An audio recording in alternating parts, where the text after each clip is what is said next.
Thanks everybody who's already tuned in. I'm just giving folks a minute to join.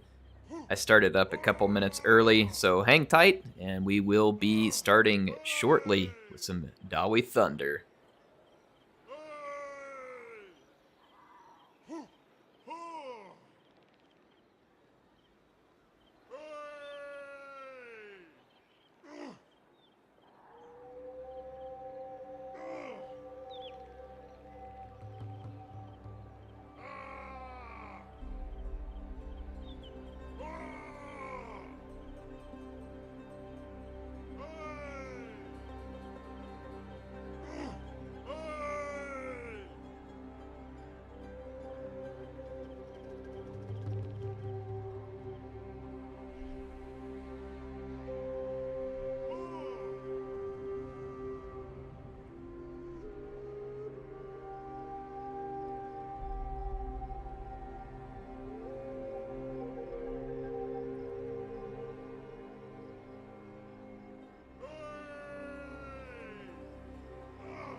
Spence, what's going on?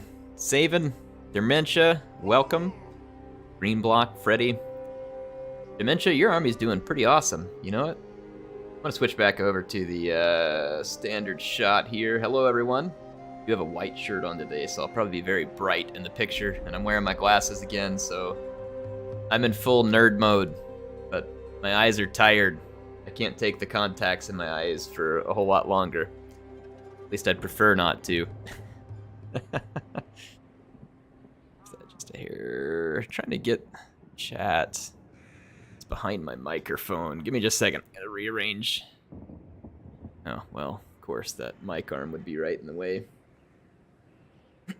That should be okay right there.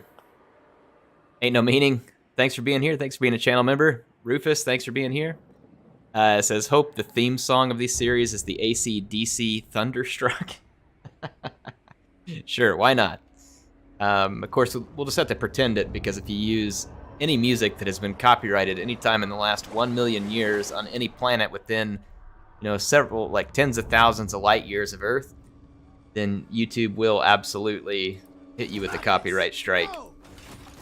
So, gotta be very careful about what you do.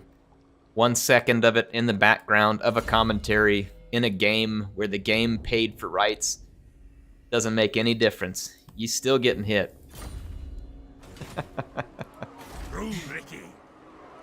Yeah, hey, welcome everybody. I'm excited. I'm a little tired tonight, so hopefully I don't come across too tired. I'm happy to be here, but I had a late night last night. I was watching the bowl game for Oklahoma because I like watching their football games. So it started at like 8:15 Central, so I wasn't in bed until, probably almost 1 o'clock. And then I had to get up. I have a meeting I run every day at work. I have to begin prep for it, no later than like 7:20. So, I was tired. I didn't get enough sleep. And of course I went running today too, because my dog couldn't go walking yesterday because it was raining. I had to take the dog for a run, and the dog loves running. At the end of it, he was just like dragging me. He's like, come on, you lazy loaf of Carthage. He's just pulling me along.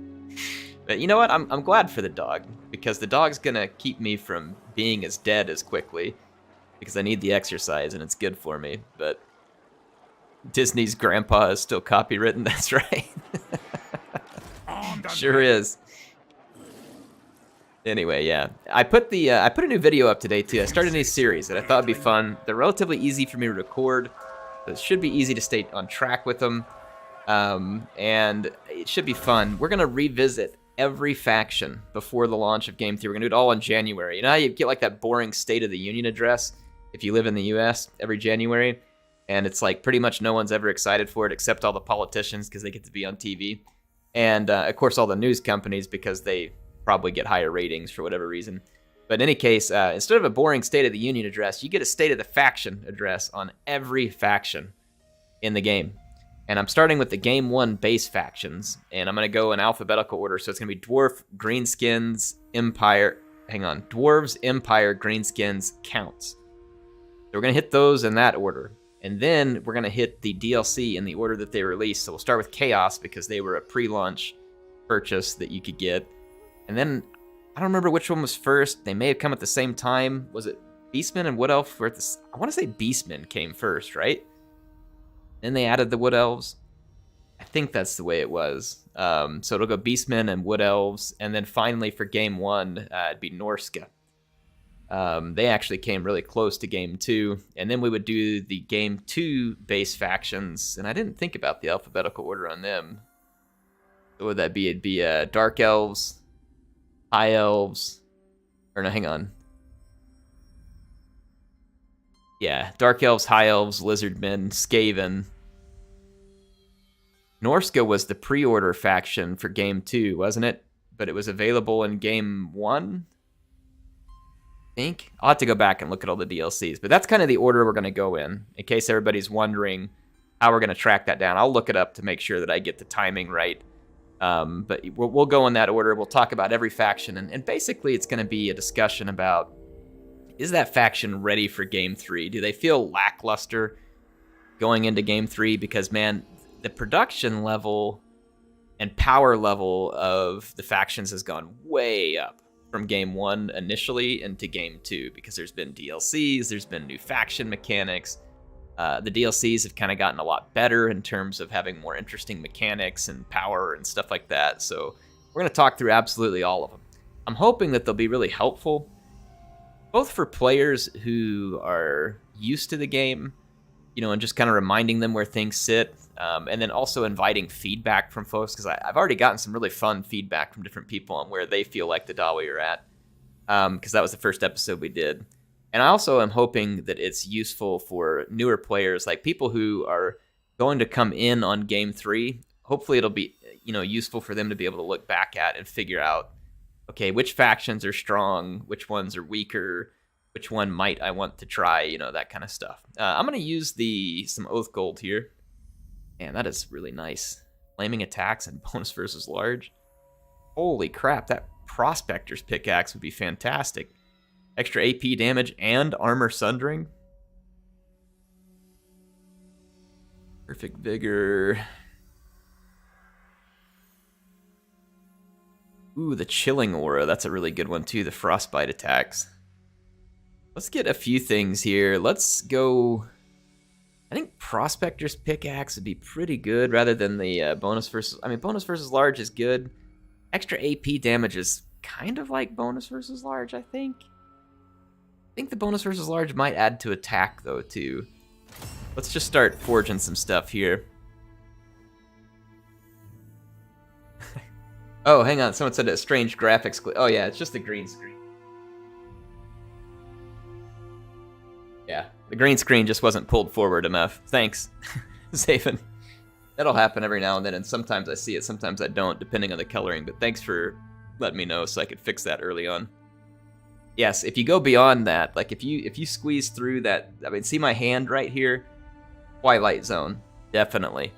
Like, ain't no meaning saying. So see, it's like normal world, Twilight Zone. Like, I'm this close being in the Twilight Zone. As soon as you step off the green screen, the world just isn't the same, folks. Alright. Let's get a couple of these, too, or at least one of them. Heir's a witch, that's right. Look, I'm spell casting, Comes the spell of dissolving. Oh, man. Have I said how awesome are you? I love all the viewers. Thank you all for being here. Ardex, good to see you. Mr. Jojo, Marcus, Nick, Lindbergh.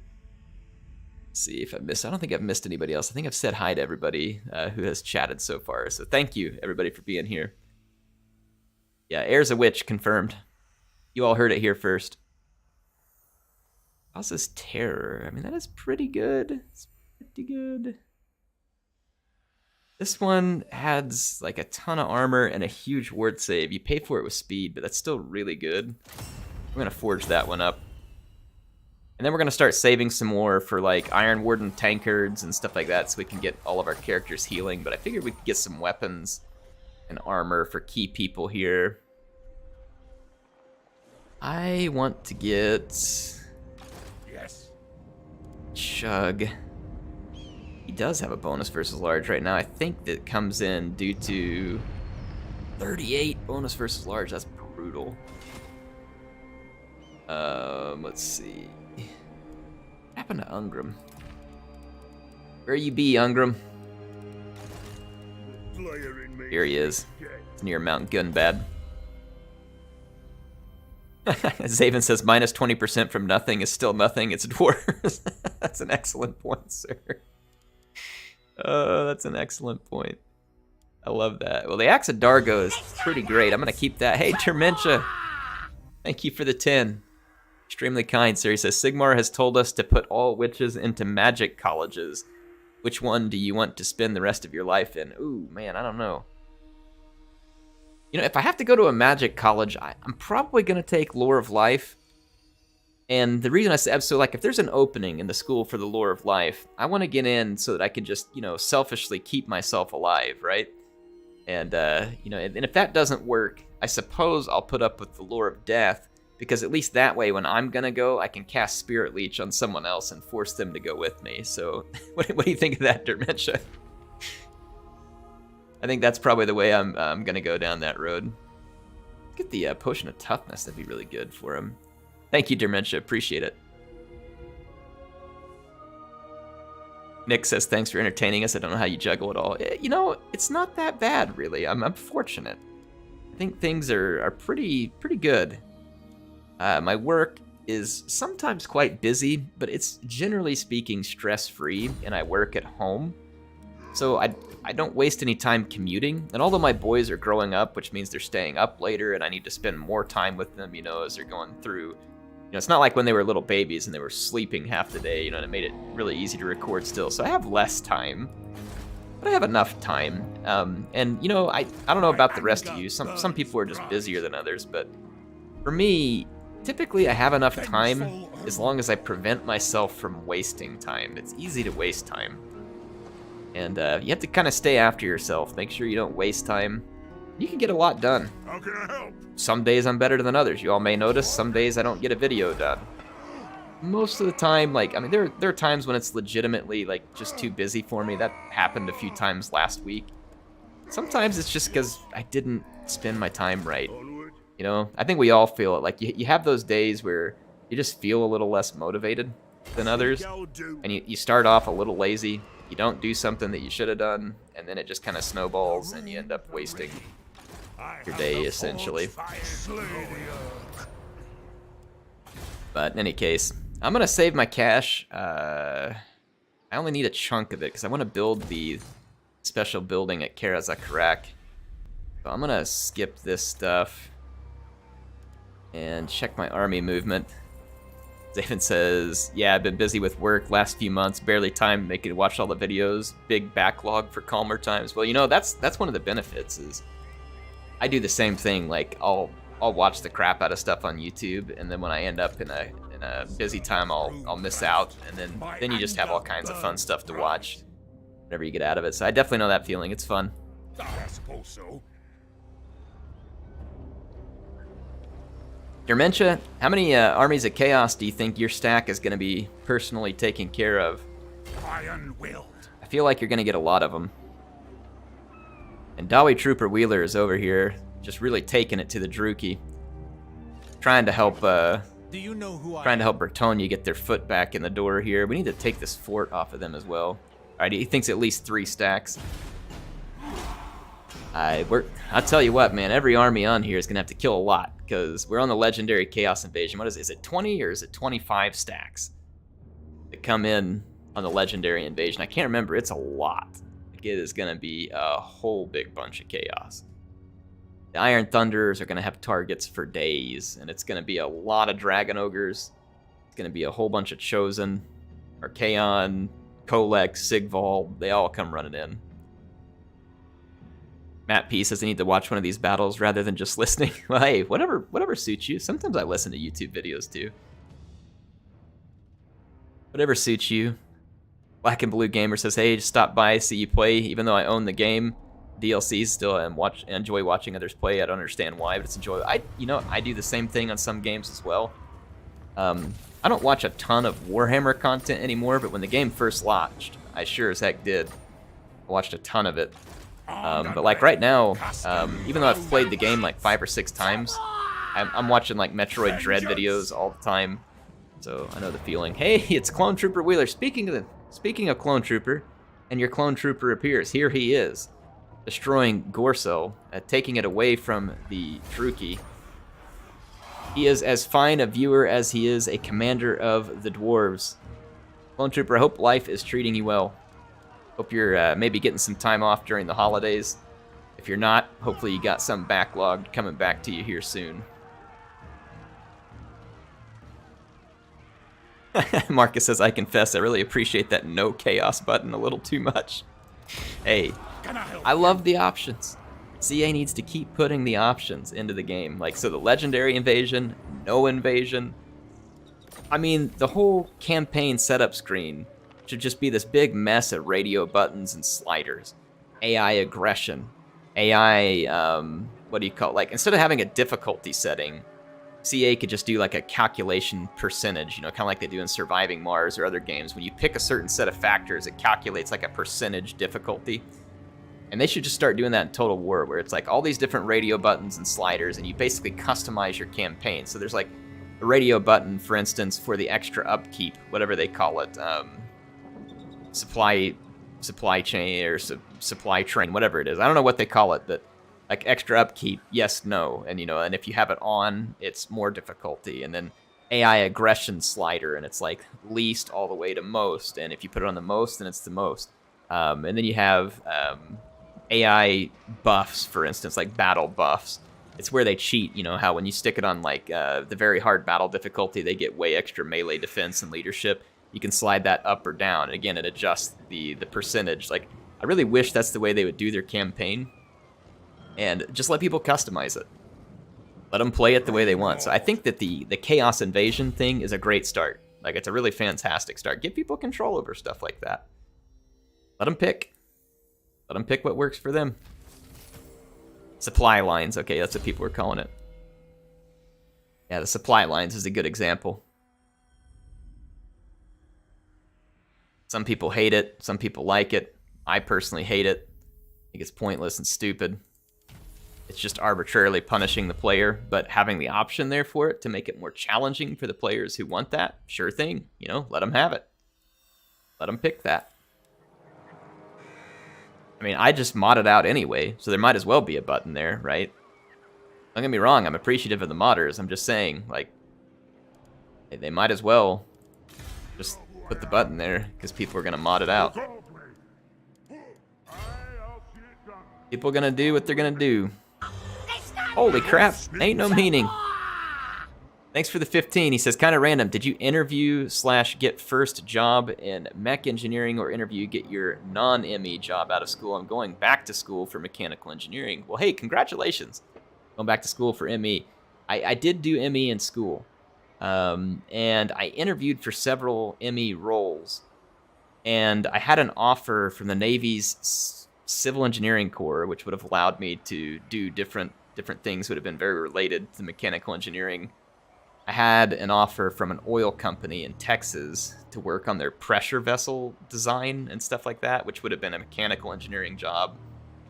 And then I have where I currently work was more of an industrial engineering role. And that's the one I ended up taking, and I've held ever since. So I've never actually held a mechanical engineer titled job. But if you come out with that degree, you're certainly capable of heading down that road of being an industrial engineer with a mechanical engineering degree. It wouldn't stop you. In fact, you could, if you really were interested in having that potential crossover, you might think about like picking up a couple of extra classes throughout your degree, like a couple of industrial classes. And then another thing I highly recommend if you're going back to school for mechanical engineering or any engineering role, work hard to go get an internship. Focus heavily on getting an internship. And if you have more than one semester or more than 1 year in which you can get an internship, try to get a couple of different types. That way you have a little bit of experience under your belt from a couple of different positions. and it'll make you a whole lot more marketable. For a while in my current company, I did a lot of hiring of students out of college, and those companies highly value your internship. So yes, get a good GPA, but also get that internship and work hard at it. It'll make a huge difference for you when you're looking at those jobs. But hey, best of luck to you. Ain't no meaning. I hope it goes well. Thank you for being such a big supporter of the channel. If you ever have any questions, join the Discord, and just private message me on Discord. Happy to answer any questions you run into with anything related to engineering, because near and dear to me. Regina says internships are so hard to get into, at least for my field where I am. Yeah, sometimes they can be. Like, I mean, you really have to work hard at it. You definitely have to work hard at it. Talk to your professors. Sometimes they're connected to some of these companies that do internships. So talk to your professors. Tell them what you want to do. Tell them what you're interested in. Don't be afraid, you know, to start reaching out and using any and all means and contacts you can to try and get what you need. So you got to chase it. You know, you got to chase it. You can't just wait for stuff to land in your lap.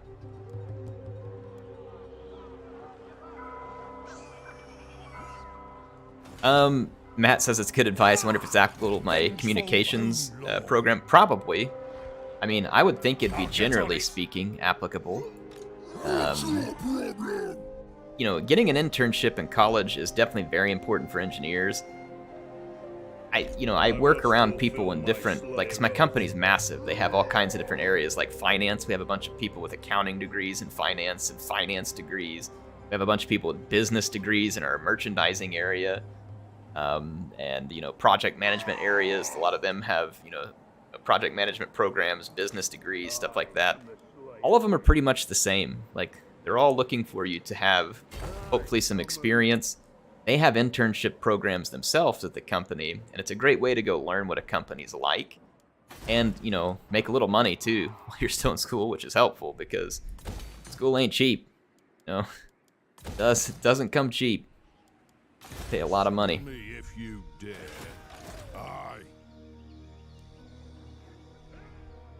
Well, I'm gonna go ahead and snag this settlement.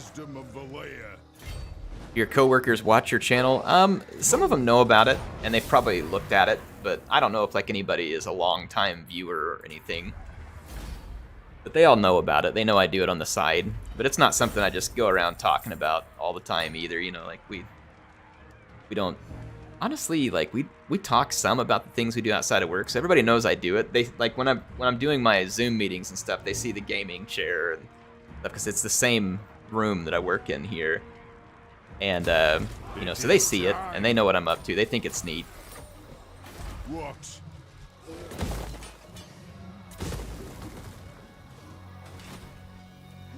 Yes. I feel like a nerd when I have to tell people I do that, but then, you know what? That's fine. I'm still used to, like, when I was younger, there was a huge stigma against gamers. Like, you were a complete loser nerd, like, if you spent all of your time gaming.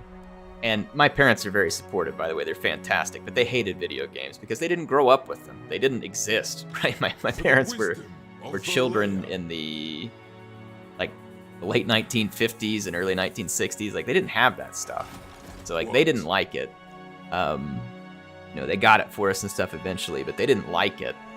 And so it's just, I grew up with that stigma, and so it's still sometimes like I'll notice myself like feeling guilty or bad or, you know, like dumb or something whenever I tell people, oh yeah, I game, but then I forget, like, this is 2021, almost 2022. Like, almost everybody plays games. Like, so it's hilarious because I forget it.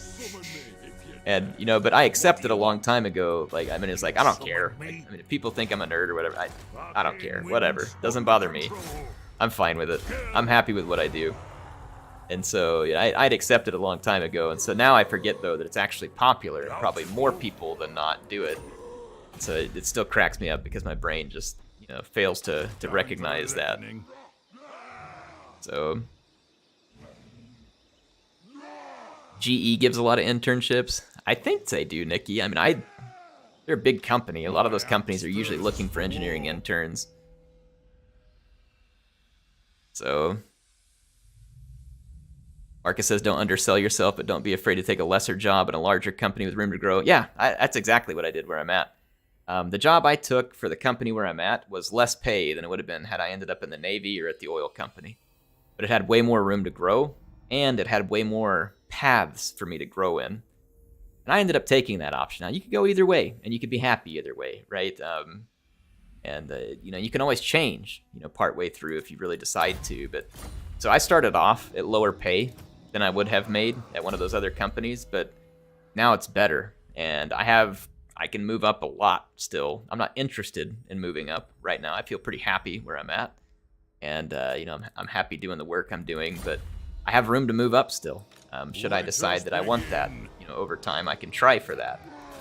So that definitely can be a good strategy. I don't think it'll go wrong if you are thoughtful about it and look at your options there. Some folks watch TV, I play games, same difference. I feel the same way, Ardek. Some people like to read books. Some people like Mrs. Air likes to crochet. She loves reading books. Just different than what I do. Just different than the things I do. There's not a right or wrong on those things. Like, everybody just picks the things they like to do. And here, Total War says, I feel smart knowing what a Blackstone Fortress is. Right. Ain't No Meaning says, I work in games industry. I used to rephrase to girls on dates about my job back then. Now it's a cool thing, I guess. Yeah, it's changed a lot. It's changed a lot.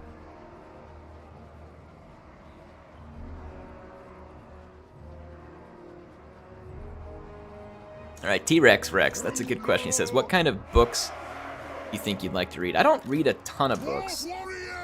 I did spend some time reading some nonfiction books about Rome and Carthage a few years back. I haven't been horribly interested in historical nonfiction recently, but I do still like to read occasionally, and I really like to stick to a couple of genres that I really enjoy. So I really like Halo and the lore and the Halo universe and the characters, so I read all of the Halo novels. And then I don't read all of them, but for instance in Star Wars, I really like Star Wars, even though the newest movies, the sequel movies, were trash. Some of the shows and stuff are good, but the new Thrawn books that Timothy Zahn wrote for Star Wars, I really like those because I really liked his original books for Thrawn as well. So that's probably my favorite stuff to read at the moment, at least. Good question. Air read Malazan, Book of the Fallen. I haven't heard of that. Yeah, I don't read a ton, but when I do, those are the things that I read. I definitely like interactive activities, so building the miniatures, playing games. Enjoy that the most. But I do other stuff.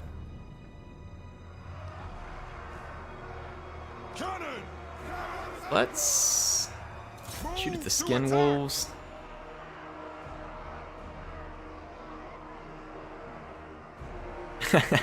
Dementia. Dementia, thanks for the 5. It hasn't popped up on screen yet, but I'll go ahead and start answering it while I'm doing this because I get busy in the battles and I don't want to miss it. He says, one of the weirdest new parts of Halo lore is the fact that 343 Guilty Spark got a Promethean warrior body and travels with a human girl. Yeah, I know. I did read those. I read all of the Halo novels because I like to keep up what's going on in the Halo universe.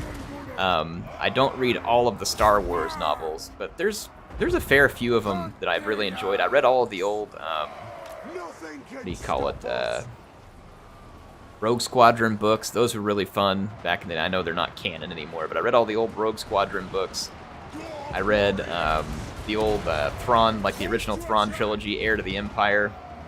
Really liked that. So yeah, there's a bunch of stuff that I read from Star Wars books that I really enjoyed. Interesting enough, I watched a lot of Star Trek back in the day. I never really read Star Trek books. I have no idea if they're any good. And we'll probably never know, for that matter.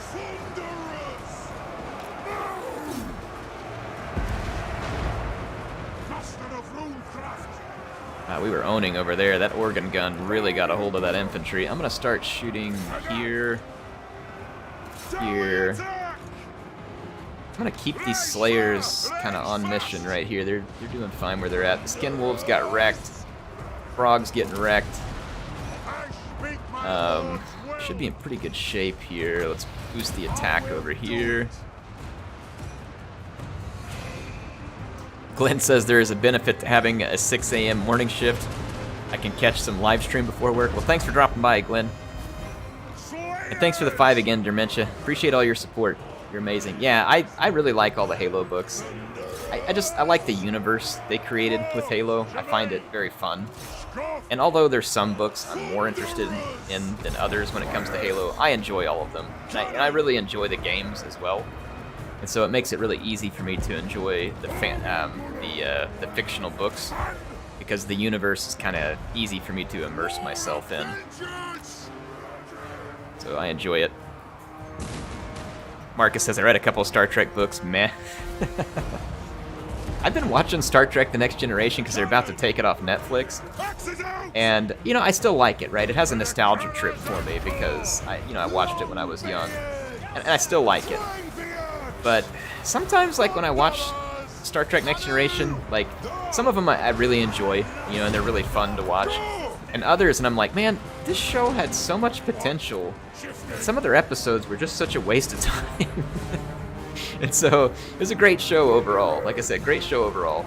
But, like, some of their episodes are just a waste of time. And I do appreciate, like, so for instance, I think my favorite Star Trek series, this is going to surprise a lot of people and probably really throw people for a loop. My favorite Star Trek series, sorry, I keep saying that, is actually Enterprise. And I felt like Enterprise did the best job of still being Star Trek. Like some of the episodes are kind of that typical Star Trek, a little more cerebral. Not everything's about fighting or punching people in the face. That does happen, though, just to give you a little bit of action. The characters were a little more down to earth, meaning they actually kind of felt like a real person could feel, other than T'Pol, because she was a Vulcan, but still, she really felt fun. It's like I really liked Enterprise because I felt like it really balanced it. Like, Next Generation was cool. I really liked Data and Picard, Worf, right? Like, Patrick Stewart's an awesome actor. And, it really had its moments that I enjoyed. But sometimes Next Generation was, like, too cerebral. And it was just like a constant, everything's diplomacy, we'll almost never fight. It was like only in the movies where they would fight people. Other than like 3 episodes a season if you were lucky. But then you go to the new Star Treks, like what do you call it? Discovery. And everything's like in your face, CGI everywhere, massive violence. The whole universe is like dark and dystopian again. And it's like, whoa, wait a minute. That's not Star Trek. Like, what? I mean, I don't get it. Like, so Star Trek's just kind of been all over the place, in my opinion. Like, I felt like Next Generation was pretty good. Deep Space Nine was pretty good. Voyager was pretty good. Enterprise is my favorite. I don't know what Discovery is. I mean, it had a few moments that I kind of enjoyed, but just like, all right, I don't know about this. Like, this just doesn't feel like Star Trek. And then by that point, I saw the trailers for Picard and what they were doing with it, and I was like, nah, I'm done. Like, I'm just done. Like, not interested. I felt like they were kind of going the way of Star Wars, where it's like, it's no longer what it originally was. They've basically lost what they are. So in any case, that was my thought. Daniel says TNG has some dud episodes. Yes, it does. Like, it has some episodes that are major duds. It has some episodes that are really good. So, but TNG was definitely the Star Trek I spent the most time on because it was very popular when I was young. But yeah, Discovery was not my cup of tea when it comes to Star Trek. It kind of ranks up there with the Disney Star Wars prequels as kind of a waste of time and effort, to be honest.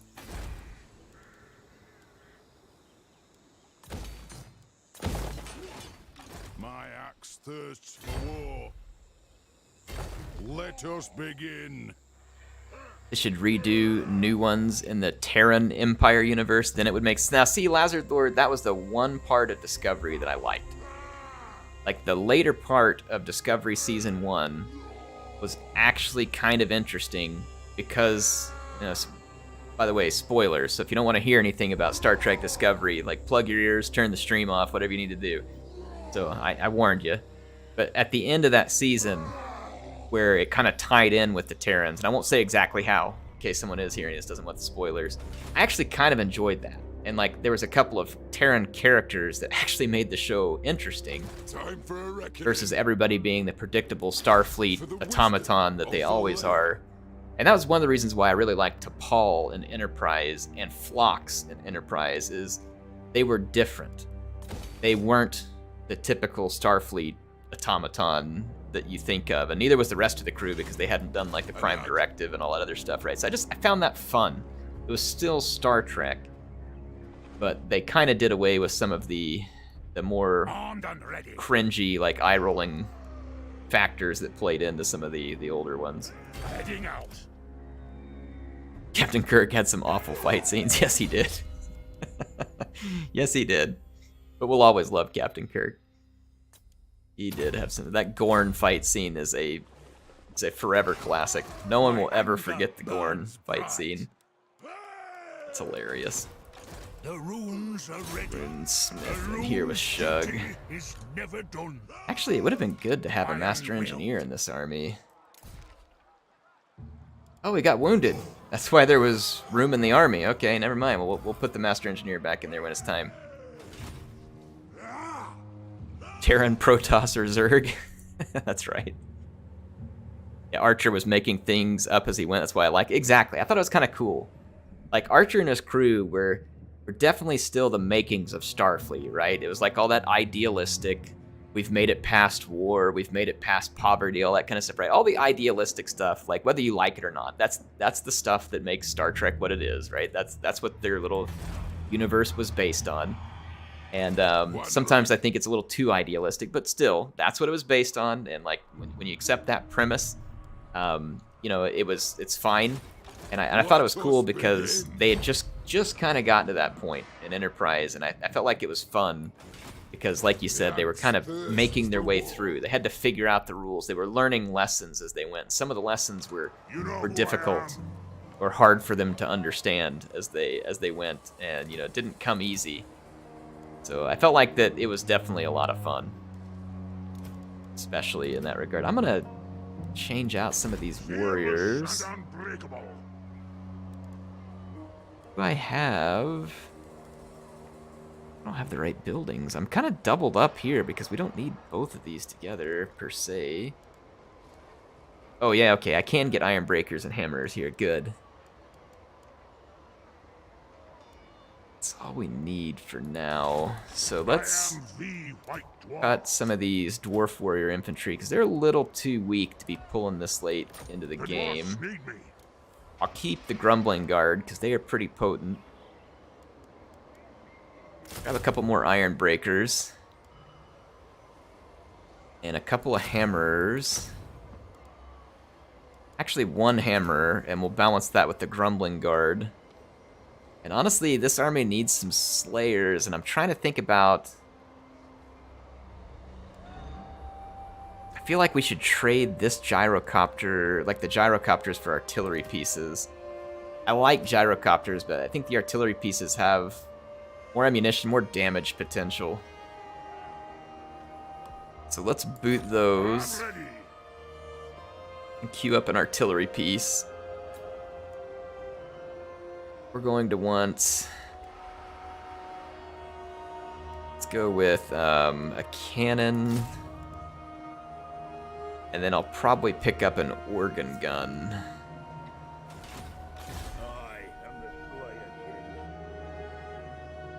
I'd rather have Star Trek too idealistic than not enough. I agree, Daniel, because then, again, like I said, you go watch something like Discovery, and Discovery, like, everything's just an in-your-face, like, high CGI, crazy fight scenes, war, like, that stuff is fun when it happens as part of the plot line. But I felt like that part of Star Trek was that some of the episodes are more cerebral, right? They're not always about punching someone in the face and launching the most phasers, you know, or launching the most torpedoes, shooting the most phasers, whatever, right? I want a TV show based on Castlevania. That could be fun. That could be pretty fun, actually. Like a Simon Belmont TV series. That is a classic game, by the way. Speaking of, I love playing Castlevania on my Switch still. Like that is some good games. Good stuff. I wish they would make a new Castlevania like they just made that new Metroid Dread. Can you imagine? You know, like I don't know if any of you've seen Metroid Dread. It's a super fun game. It's a 2D side-scrolling action game. Has some 3D elements to it because, you know, it's newer technology. But imagine if they made a Castlevania game, like a modern one like that. Holy crap, that'd be awesome. Like with all the good movement, their stuff, man, that would be fun. I'd be down for that. Nintendo, please get it done. Defensive Alliance, sure. See, Dementia says the best TNG episode is the one where the veteran with PTSD loose on the ship after his government tried to get rid of him. I mean, again, they made you think about things, right? Not every episode was like the straightforward face-punching contest. Like, you had to think about certain things, how they dealt with things. They would run onto an alien culture that did something weird, and they didn't like it, but, you know, they had to learn how to accept the fact that not everything's the way they like it. You know, it's like, so it was fun stuff. I don't know when it's going off Netflix, Daniel, but TNG is eventually leaving Netflix, and so is Deep Space Nine. It's because Paramount Plus, I mean, the corporate geniuses, you know how much you love to have 5 different streaming services? Well, Paramount is like, hey, no, hold my beer. You need 6 streaming services. You need another one. And so Paramount Plus is determined to think that people really enjoy having multiple streaming services. So instead of just going to Hulu or going to Netflix or whoever and teaming up with them and putting their content on their no, Paramount wants their own $6 to $10 a month out of your pocket because, like I said, everybody loves having 1,600 streaming services. I mean, these people, I was talking about how not everything needs to be a punch in the face with Star Trek, but this is the time when some things need to be a punch in the face. This is when you need Kirk to come in and treat the CEOs like the Gorn and do some weird neck chops and throwing rocks at them and stuff. Like that is what you need.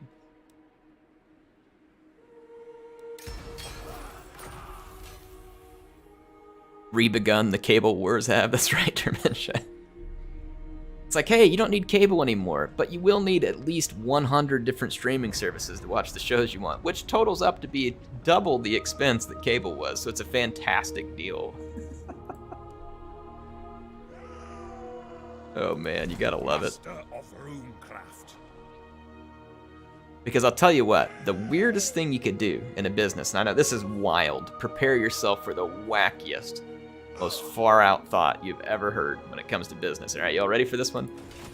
You could do what's in the best interest of the customer, earn their loyalty, let them spread the word of what a good business you are, and then get more business because your customers like you.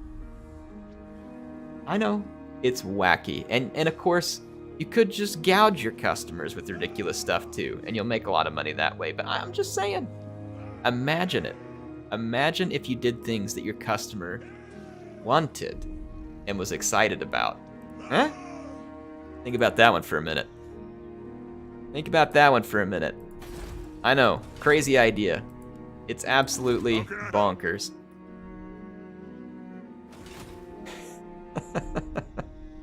Far out ideas with the HeirofCarthage here. To war! Aye. For the wisdom of the Sometimes I think corporations want their customers to hate them. Like, I'm convinced of it. It's like, I mean, some of the things they do, it's like, you want them to hate you, right? Like, that's your objective. I mean, I want them to say yes because I can't imagine what else would cause them to make some of these decisions. I'm here.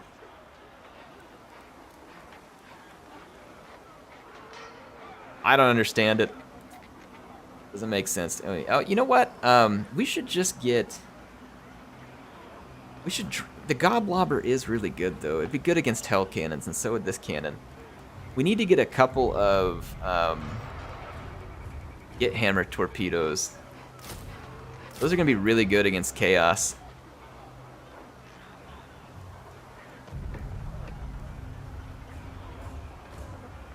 Honestly, I mean, that's probably too much heavy infantry. Because my Iron Thunders are also decent infantry. I feel like I want to cut a couple of these. Do it like this, get the Get Hammers. Oh, now I cut too many crap, and I'm going to have to get back to it. I feel like we need some Slayers. So they get a bonus for large and AP. I feel like we need some giant Slayers. We're going to get hit by a lot of Dragon Ogres. We don't want to have too much heavy infantry because Chosen and stuff are going to be rough against them. We're going to use the Git Hammers to clear some of those out. And then we want to be able to hit their Hell Cannons from range, and that's why we want the Cannon and the Goblobber. It'll be good against those. That should be fine. The Goblobber's also good against Chosen, so it serves a dual purpose. That'll be alright. Do I want to change anything in this army? I think the answer is yes. I feel like we should trade the Mountaineers and a couple... Trade the Mountaineers. Yeah, I'm going to do a few things. Do I have... Yep, okay. So let's cut... Let's cut these guys. Let's cut the Mountaineers. I'm going to use the Rangers in this army. It provides a little bit of flexibility, so I'm going to keep the Rangers. We'll do a little something different with them in this army. So I'm going to get 4 heavies. So Longbeards with great weapons. 3 specialties, so these guys are going to protect my back lines. And that'll let me put 4 Iron Thunders right up the middle. And give me some nice flexibility in that regard. So let's do that. Oh, I need Iron Thunder. Oh crap, I can't recruit Iron Thunderers from here. Shoot! Get them on the global. There we go. So Dermentia's army be a lot better suited to fighting chaos there. Gwen says, better get off to the job. Yeah, good luck, man. Have a good day at work. Thanks for dropping by while you could.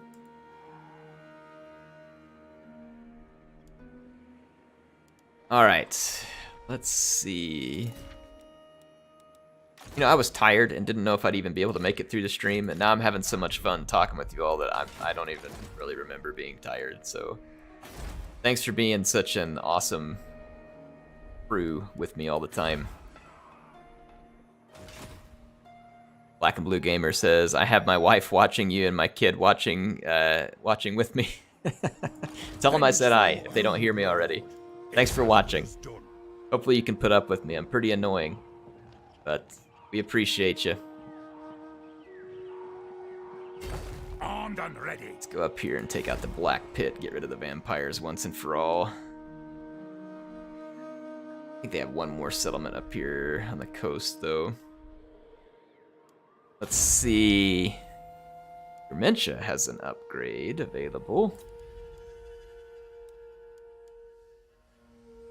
We need a lightning strike. They said you aren't. They're enjoying your stream. Well, that's good. Glad to hear it. Let us begin. Oh, Ungrim's got Skaven Plague. Tough luck, Ungrim. Pretty soon, everybody's going to be getting even more Plague. You'll have Skaven Plague, and you're going to have Nurgle's Blessings. So, 2 varieties of Plague to brighten your day. I'm going to take Shug up here and kick the crap out of some rats. Why not? We'll do some rat busting while we're waiting on Chaos to show up. Got a little more both gold. I'm going to wait a little longer. Double the pestilence. Yeah, that's right. It's going to be very pestilent.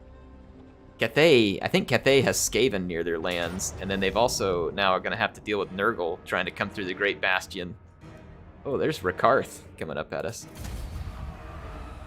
Scourge Runner Chariots. So we lost. Well, he hit Isleheart. Oh, Malekith? I don't know if that's Malekith or just a black dragon. I think it's Malekith. Wow, there are some Druchii armies. Okay, never mind. We're going to leave the vampires alone for a few turns. We got multiple Druchii armies inbound.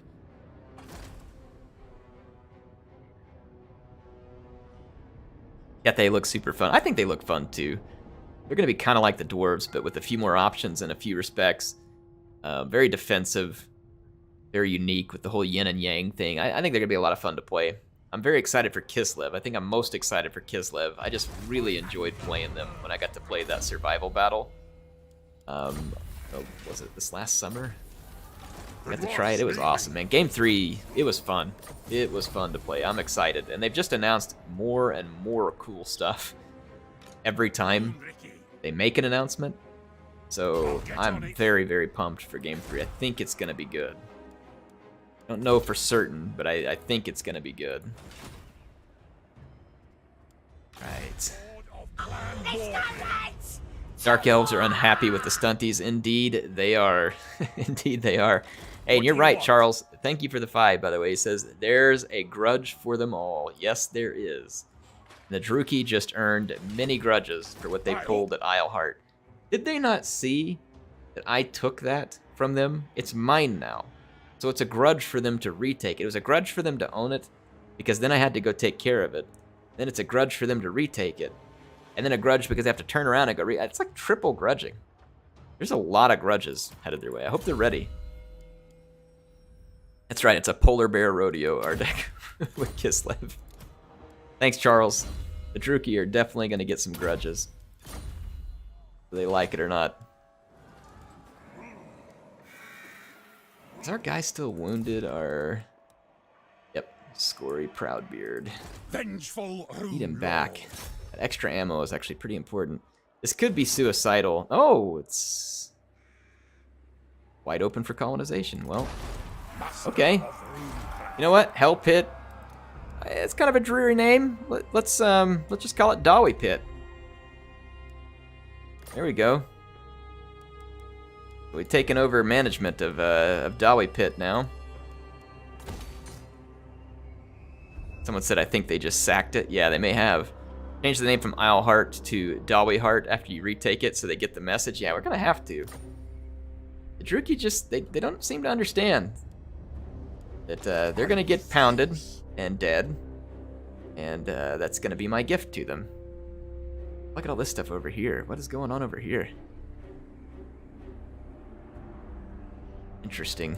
I love all the factions and stuff on the map. It's an absolute craziness sometimes. It's fantastic.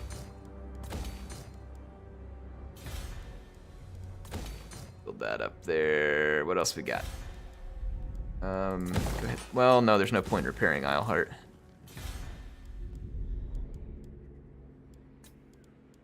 Should say build. Word not moved. Turn that off. Who else hasn't moved? Non-captor. Yes. Took more. Does some of the chaos come from the south too? I can't remember. Is that still a thing? Some of them come from the south. Ungrim hasn't moved. What? He's just gonna have to sit here and enjoy the Skaven Plague. Everybody's got it. Spreading all over the place. Let's go ahead.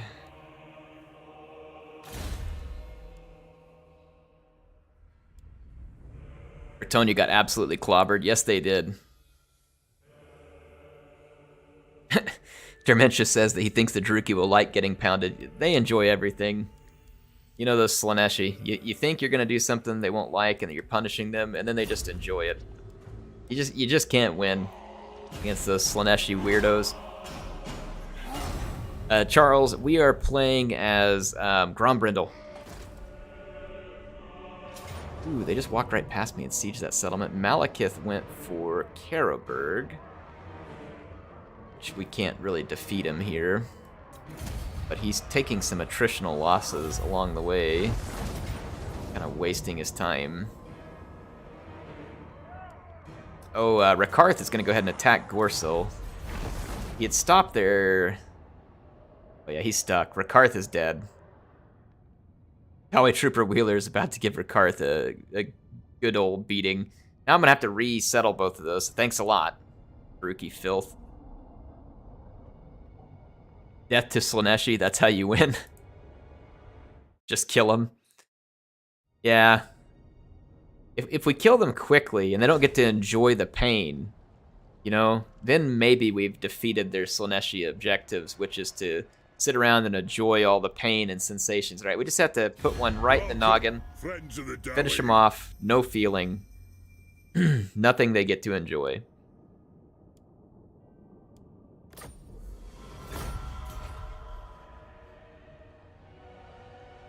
So, yeah, that's probably the best way to deal with them. Welcome, friends of the Dawi.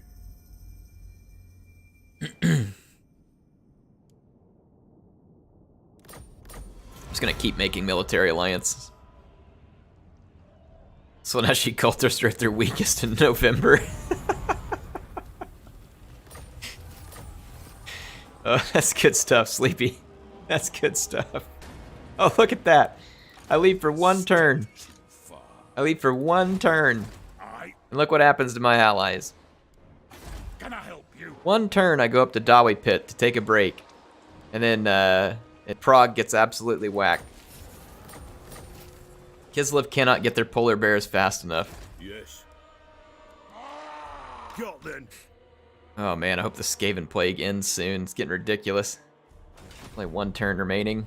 Okay. Bertonia to the rescue. I hope not. Bertonia better not come back in here and take out... No, Bertonia just got whacked too. Alright, let's get a little revenge here. Let's settle some grudges with Rakarth. Mr. Ooh, look at me. I raised your small settlement. Well, I didn't think you were there. Yeah. That's right, Rakarth. Hope you're enjoying life, because it's about to be over. Charles, thanks for the 10. He says guns and more gunners and guns. That's right. Somehow that ends up being the theme of many of my campaigns whenever it's a faction that has access to guns. I do enjoy it. We still haven't gotten crank gunner engineers. You gotta get those guys. You have to have like a tier 5 settlement though, I think, to get to them. But the crank gunner engineers are really good. They have a little bit shorter range than rattling guns, but they operate somewhat similarly. So, fun units. We'll have to take advantage of it. I think I'm just going to put my Iron Thunders on a long line here to blast whatever steps up to them. And then I'll just kind of cut off the flanks with what little heavy infantry that I've got. Because my gunners up front are kind of makeshift heavy infantry. And then I'll just protect my cannons. Slayers. Like that way if they bring their harpies up, they'll just get wrecked. And then the Slayers can fend off any rear attacks against my artillery. So this is classic Dawi noob box here. Thank you, Charles. You're very kind. We'll shoot some Druki in your honor here. Thank you for supporting. Many Druki will not suffer because they will enjoy that. We're going to end their lives quickly. And that ultimately will make them suffer because they didn't get to experience all their succulent feelings or whatever it is that CA uses in their word salad to describe those Slaaneshi.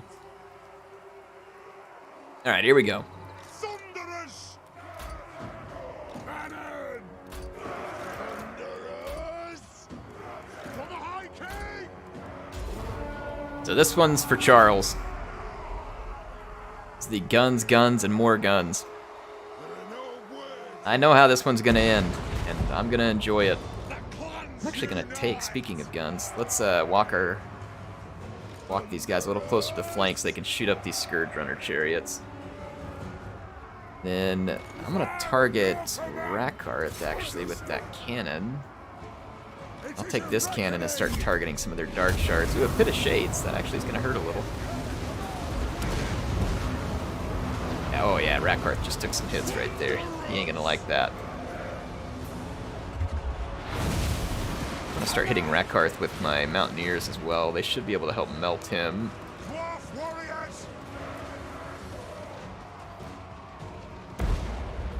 Oh yeah, it's good stuff. Iron Thunders are absolutely owning. I'm gonna send Shug up here and try and get some of these Druki to get blobbed up.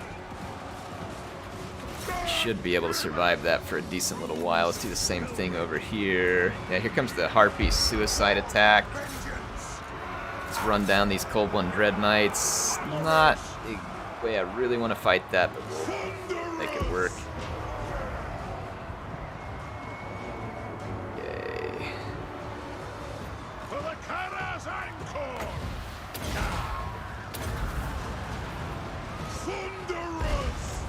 these guys sideways, get a piece of them. The Harpies are getting wrecked. The Koblin Dread Knights are kind of bogged down now with some heavy infantry units. They are not enjoying life. Karth is going to be getting shot by my Mountaineers and my cannon. He will be dead soon. Let's get some rune magic spun up here. Free up Shug. And let's do some Rune of Speed over here. Help increase the attack of all our Iron Thunders. Ooh, that stupid Cold One Knight got around me here. He's gonna go for a rear charge. Get a Shades. It's actually a pretty good rear charge there by the Cold One Riders. I didn't see them coming. They must have gone clean around me over here. So we probably lost track of them along the way. Somehow Karth did not die to my missile fire, which is as confusing as it is frustrating. Shug basically shrugged off all that damage in that fight. That was pretty awesome. I'm losing some of my Iron Thunders here. I'm going to retreat some of them and try and fill that fight in, because I don't want to lose a unit entirely. Have to re-recruit it. There we go. Good fight. Not quite as clean as a victory as I'd like to have had, but not bad. Not bad at all. We'll take it. Let my Iron Thunders shoot these guys up a little bit as they retreat. Boy, they don't have much to... they don't have a lot of troops left. I think Karth went down over here. Not 100% certain, though. Anyway, there you go. Charles, that was for you. Oh, speaking of Charles, there he is again. Thank you for the 20. Holy crap. Very kind of you, sir. That is very kind. Charles says, any gunners named equal... Hold my beer. I will take care of it for you. We'll name some gunners for you here, all right? So thank you, Charles. It's very kind of you. In fact, we can name a character for you here in Dawi Trooper's army, too. You can be a part of his army. Have some fun with it. But we'll get you in here. Thank you so much for the support. Let's take the Oath Gold. Stinks because we're not going to be able to recruit here, or replenish, I should say. No, Lord of Clan Morgrim. I'm gonna go ahead and force march to Marienburg, because Marienburg's got a pretty solid garrison. Malekith, if he comes and attacks us there before I finish recruiting or replenishing, it won't really matter, because I'll have all those garrison troops to help soak it up. So let's do some some unit names here. Let's change this Master Engineer, since Charles is into the guns here. Let's call him Charles Coleman. Let's say Master Rifleman. There we go. And then let's get some gunners named for him. He said he wanted these guys to be the Hold My... I'm going to call them the Hold My Bugmans. In the honor of his Hold My Beer name there. So Hold My Bugmans. And get these guys some...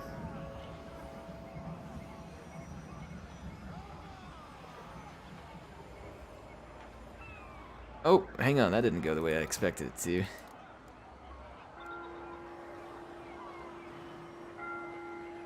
Rifles, let's do that. Alright, there we go. So I got you a couple of gun units here. You got some rifles and some Hold My Bugmans. Thanks, Charles, appreciate you. Hopefully that'll be fun for you. You can be a part of the campaign here in Dawi Trooper Wheeler's army. Clone Trooper Wheeler, always a big fan, always here, always supporting. He's awesome. Let's do the casualty replenishment rate. It's not going to hurt anything there. Charles says thank you. Well, thank you. Welcome to the Dawi Thunder. Welcome to Operation Dawi Thunder. We settle grudges with pot, lead, and powder. It's the best way to solve grudges. Like I said, especially against these Slaaneshi cultist wannabes. For the wisdom of the land. Armed and ready. They need to replenish. How's Gromby doing? We gotta get Gromby up north. He's still got one more turn before he's done recruiting. So to die in battle. Poor Ungram's got to wait another turn for the stupid Skaven Plague to be gone. No one likes having the Skaven Plague. The Skaven Plague is when you can't hold any food down, and it's coming out both ends at the same time, and you're growing a rat tail, and you have these insane cravings to eat all things Warpstone. The Skaven Plague is very unpleasant.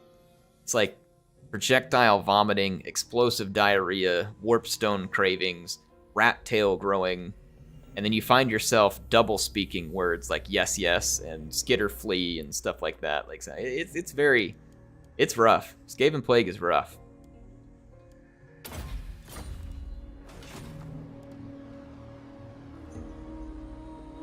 Let's see here. You know who I am? Got quite a bit of cash on I'm hand. ready. Let's build finally the Throne Hall of the High King. It's not really that great of a building, but we don't have one, so I want to build it. There's no heads! Two more! Legamus! Thanks for being a 5-month channel member. He says, what legendary lord has the most annoying voice that drives you crazy? For me, it's Teclis. Ooh, that's a good question. Let me think about that one, Legamus. Alright, so Teclis is pretty annoying. I mean, that's a fair point. Who has the most annoying voice?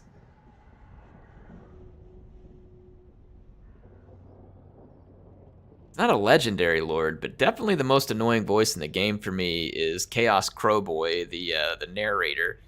I don't know what his name is, but he is definitely the most annoying for me. He's not a legendary lord, so let me think of as the most annoying voice. But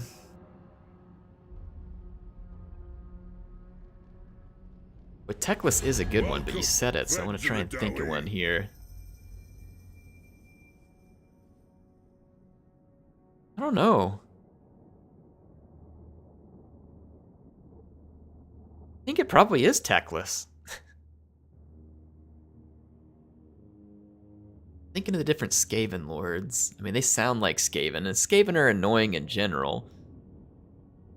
And it might be Teclis, though. I don't know. That's just kind of hard to deny. Kind of hard to deny. Do not sully my presence any longer than you must. Yeah, don't sully my presence, you pointy ear. Okay, yeah, I'll do a defensive alliance. I'm taking alliances with everybody right now because we have these enemies everywhere. That's cheating air. Crowboy beats everyone else in the annoying factor. Yes, he does. Like, I so bad. Like, I really, really badly want CA just for all of us, you know? To add a Crowboy character, like in a special faction that you can pick, and you can do custom battles and just murder him. Like, I mean, with whatever way you want, you know, arrows, bullets, melee, cavalry charges, magic. Like, they need to add it to the game. It needs to be a thing. Needs to be a thing, CA. Get it done. Okay? Can I help you? It's kind of making it sound like it's optional, but it's really not optional. This needs to be done. Rune Lord.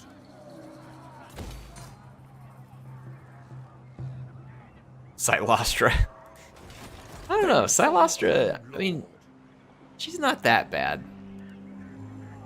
Still think Teclis wins that one. My anger burns bright. Isabella is annoying in battle. Quickly, swiftly, swiftly, quickly. Okay, that's true. Setting off. Her voice doesn't grate on you, but the repetition of the same lines all the time.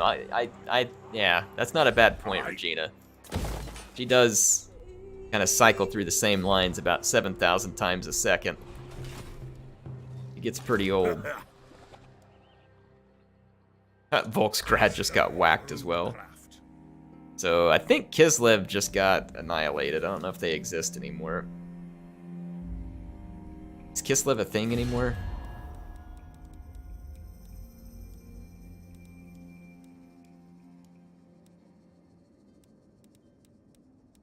Where would Kislev be? They wouldn't be in the Empire right now, would they? I don't remember. Guess they would.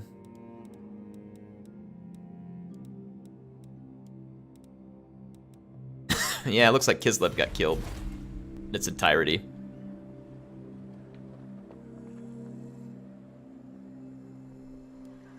Onward. Alright, Ungrim's gotta get over the Skaven Plague. They lost a lot of weight with that Skaven Plague. They gotta drink a lot of Bugmans, you know, to get over it.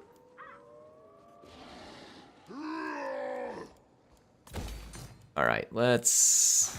Ready to do the guild. Oh, we got our here back. Let's take this Runesmith out. Kill.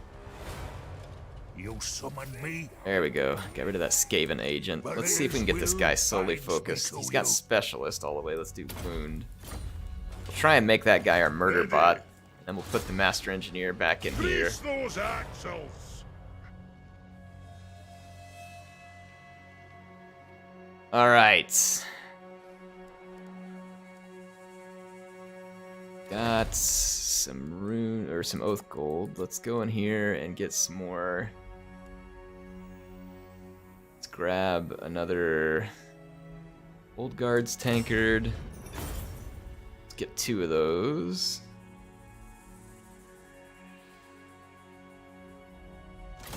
And let's get an Iron Warden's tankard.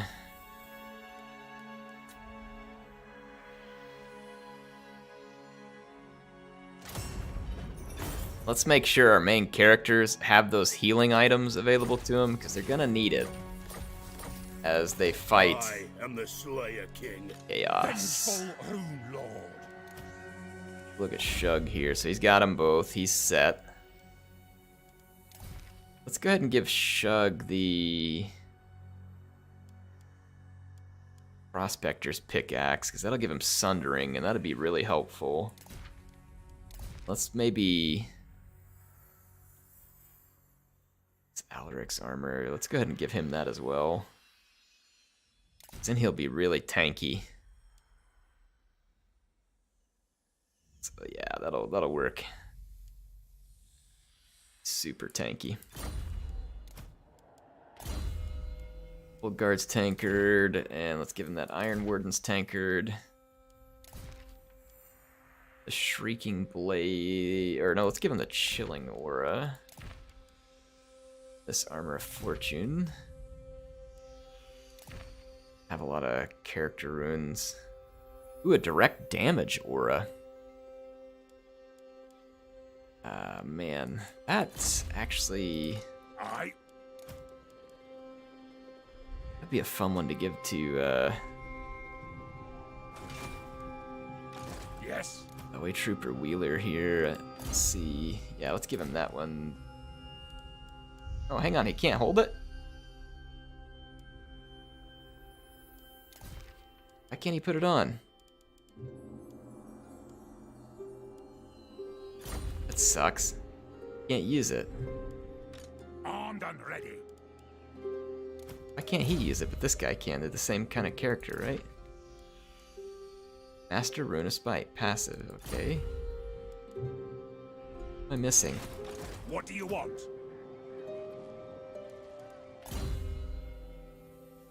Oh, he's already got it. Okay, okay. I have more than one of them. Already got it. I would be pretty brutal on Ungrim, but he's a... Let's see what we got on Ungrim. Alright, let's see. Ungrim. Him the Master Rune of Spite. I have enough... I don't have much Oath Gold, so we'll have to wait and strike some more runes. Some defenses. Never hurts to have defenses where we can have them. Let's end this turn. Lucas says, I hate Crowboy. For some reason, I thought you meant Sartorial. No. I mean, like the Chaos, like the narrator dude who walks around with a stupid crow on his shoulder, acting like he knows something, and he's just an idiot, and everyone hates him. That guy. He's like, as far as I'm concerned, we need to feed Crowboy to the demigryphs. That's a fair idea. I'm open to all ideas. Open to all those ideas. Can't you just imagine if the narrator to the game instead was Al Gorbel And, you know, everything started off, like, so for instance, you start the Stunty campaign as Grombrindle. It's like, you know, he's making fun of you, talking about how short and weak you are and how you're going to be destroyed. And, you know, it kind of sounds like Morbo from Futurama every time he comes on. It's like, Gorbo will destroy you, and then makes his little noise and everything, right? It'd be way more fun than Crowboy. The narrator should be faction specific. Yeah, that's probably true. Probably not a bad idea. Hey Thomas, thanks for joining us tonight. Alright, Ungrim is replenishing. Oh, look at this, we got a chaos stack. Lord of Clan Borgrim. Let's see if we can play a little cat and mouse here with chaos.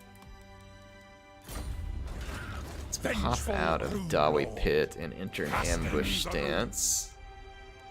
I grow restless. Some defenses in at Kislev. Build up the growth here. Yes. Alright, here we go. Replant. Oh, Grombrindle needs to start heading north to get ready for the Chaos Invasion. I'll do it. There we go. So Gromby's gonna head north. Our Runesmith Assassin here can try and do some more work. See any other Chaos Agents? Let's go over here and... I don't have a high enough chance to accomplish anything with that army, unfortunately. Let's go do a little scouting then. Oh boy, yeah. There's Norsca. Yes, my oath is intact.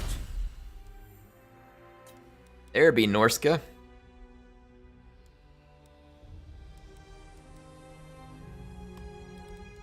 Right.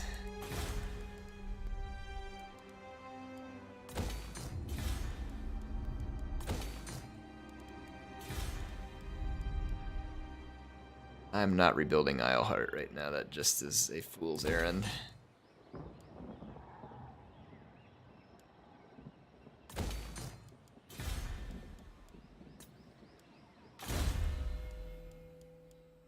Alright, let's do... Favored. Misty Mountain. I guess I'll go ahead and build it. Probably also a waste of time. Alright. Frog sounds like Dave Edwardson from Neurosis. I'm not familiar with that. Altdorf. Yeah, Altdorf is sieged. I'd like to go save Altdorf. And need it, but we've got Druki all around us. We've only got one Dawi Trooper Wheeler to face it. Oh boy, the big scary trolls. Aim to siege Kislev, huh? Bring it on, you ugly wanderers.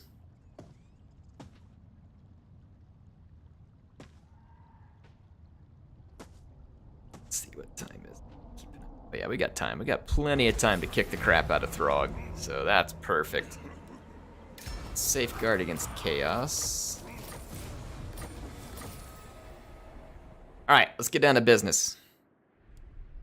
We got people to shoot and places to be. I am the White Dwarf. The dwarfs need me. Objects. Aye. Let's see. So this army's all ready to go too. It's no right! I think I'm gonna send Dementia temporarily to go help with the Druki. Can I help you? They are a problem right now. Yes. It's as good as done.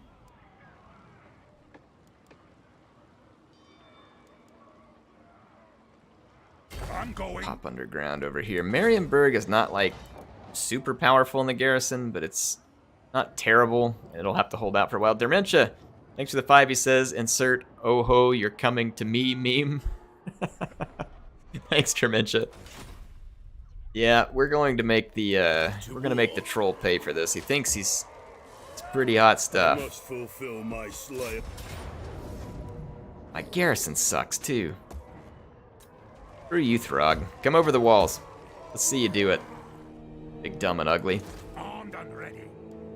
If you say so, beardling. It's the bridge that comes over, so maybe if I position it right here, I can get in there. And I've got... It is time. That put me with 3 armies up here, so we'll fix Throg and them. I don't think they're gonna attack me on this turn end.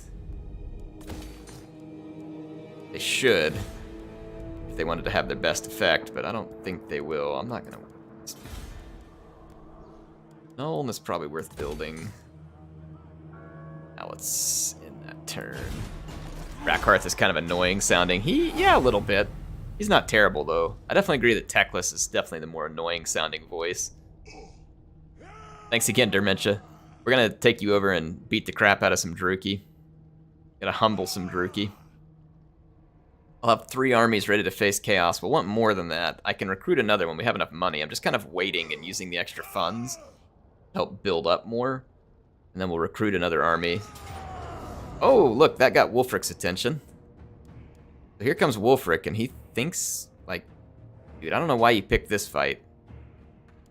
He's got 2 war shrines, but this ain't gonna end well, Wulfric. This is not gonna end well. Not for you, at least. It's gonna end fine for me. Feeling pretty confident. Oh, it's an underground battle. Oh yeah, it's gonna end terribly for Norsca. They can't even help flank. Yeah, not great, Wulfric. Not the smartest move. That was pretty dumb, in fact. War machine ready. Cannon! Veterans! Still gonna leave They have wronged us. like that. Let's push these units back just a little. I'm gonna do a pretty standard formation. I'm gonna put my Iron Thunders in a little bit more dense of a formation than I normally would. That way they can really focus their fire up the middle. Extra shots to come in here from the Mountaineers with their bonus versus large. Head and set every unit that needs defensive. Now we'll put some heavy infantry on the flanks. And we got our Slayers in position. Get Shug right up the middle here. There's nothing I can't fix. And we've got Master Engineer and our Thane.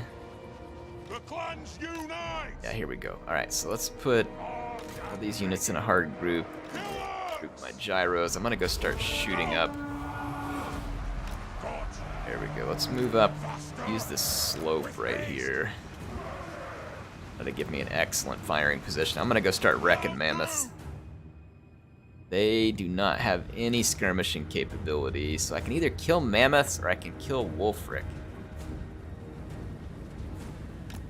Tough call. Both of them are good targets. Oh, they do have some Marauder Hunters. I'll have to watch out. They have some Marauder Hunters with axes and then some with javelins, so we'll have to be careful. Gyrocopters. We should still be able to get some good damage done. We're still not in cannon range. Our cannons should have time to move up. Let's go be annoying. Start hitting these mammoths. I hit him.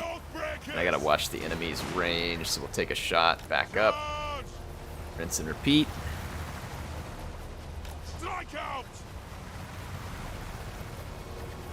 Shoot and then fall back. Alright, the cannon is now in firing position, so pick a mammoth and start killing it. I'm gonna keep focusing a single mammoth here.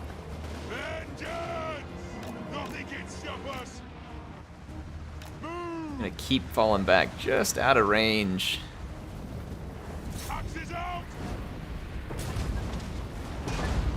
A cannon, I don't know what you're shooting, but you're supposed to be shooting the mammoth. Fall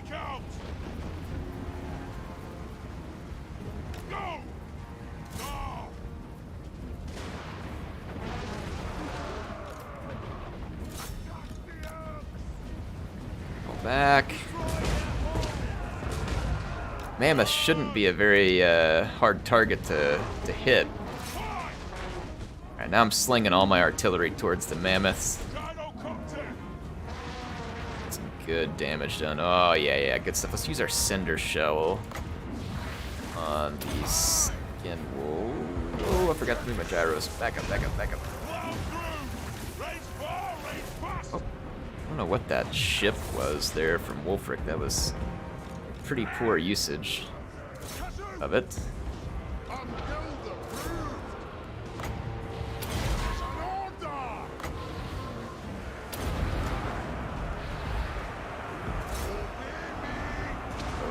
Okay, so they just came plowing through. Alright, Swarm the Mammoth. He went straight for Shug. He's swamped up front here. There we go. Focus the Mammoths. Let's take these Slayers and go focus the other Mammoth. We got one Mammoth basically gone. Let's focus the other one with double Slayers here. Kill that Mammoth on the way out. Yep, okay. Perfect. One Mammoth down. Let's see. Let's use the healing potion here. Good stuff. Mammoths are down. Let's go get Wulfric.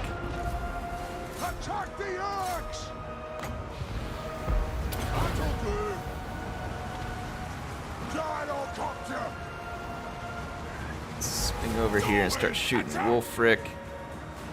Take our artillery and start targeting these guys. I don't know what those skin wolves are doing over here. Everything's fine for the moment. Okay, there comes the Sea Fang again, but it didn't kind of hurt his own guys a little bit there too. Okay, Wulfric's routing. He's about to die. Oh, how did that not kill him? Come on. Gyrocopters really need fire whilst moving. I think you can give it to him with Thorek. Swing in here. I don't know what is holding their army together. Okay, there goes Wulfric. Their army should have chain routed already, in my opinion. They did have some Marauder Champions, though. Marauder Champions are pretty tough units. They had quite a number of Berserkers as well.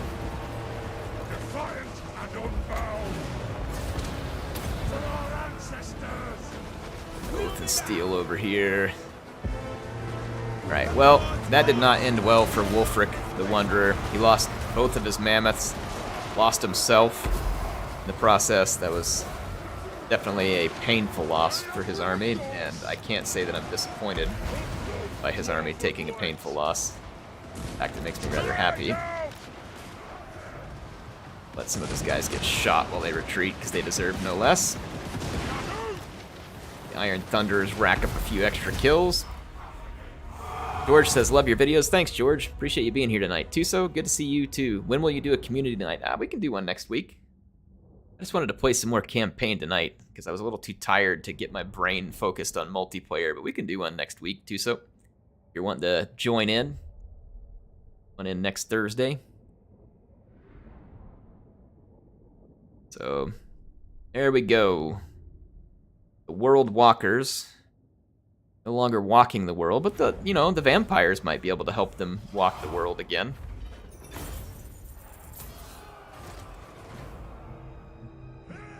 Necromancer would still want you. Zombie Wulfric. That was good. So we took out Wulfric's army. Colin says, as someone who followed mainly your Rome 2 stuff for years, this game is crazy to try and learn from just jumping in. It is. It was tough for me to learn Warhammer back when it released, but I took the time to do it, and I'm so glad I did. I still love Rome 2. Rome 2 is an excellent game, but so glad I learned the Warhammer games because they are really good Total War games. I understand it may not do it for everybody. Doesn't have to. It's a personal preference thing. They're good.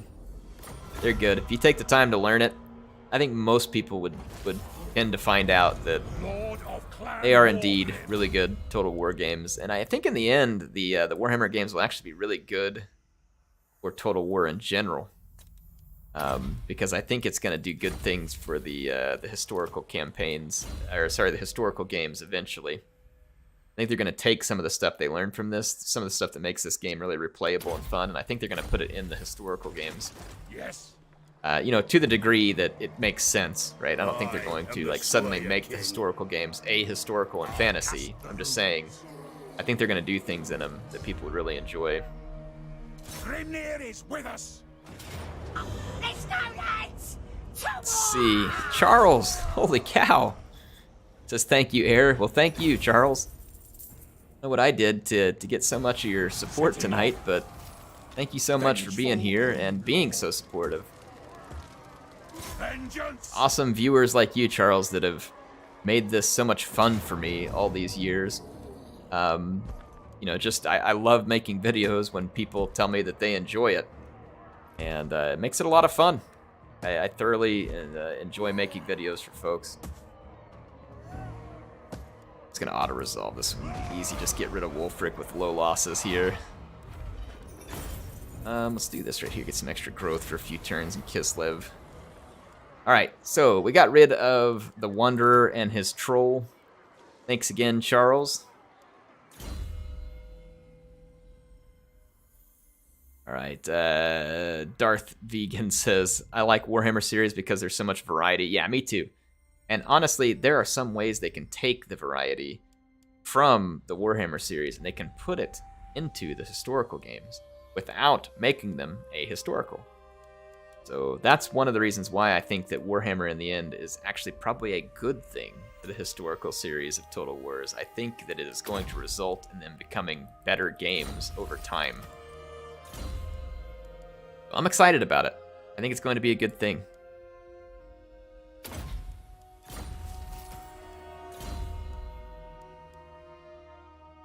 With the way that CA has been moving, the improvements that we saw in Troy in terms of performance and like the infantry differentiations and stuff like that, I do.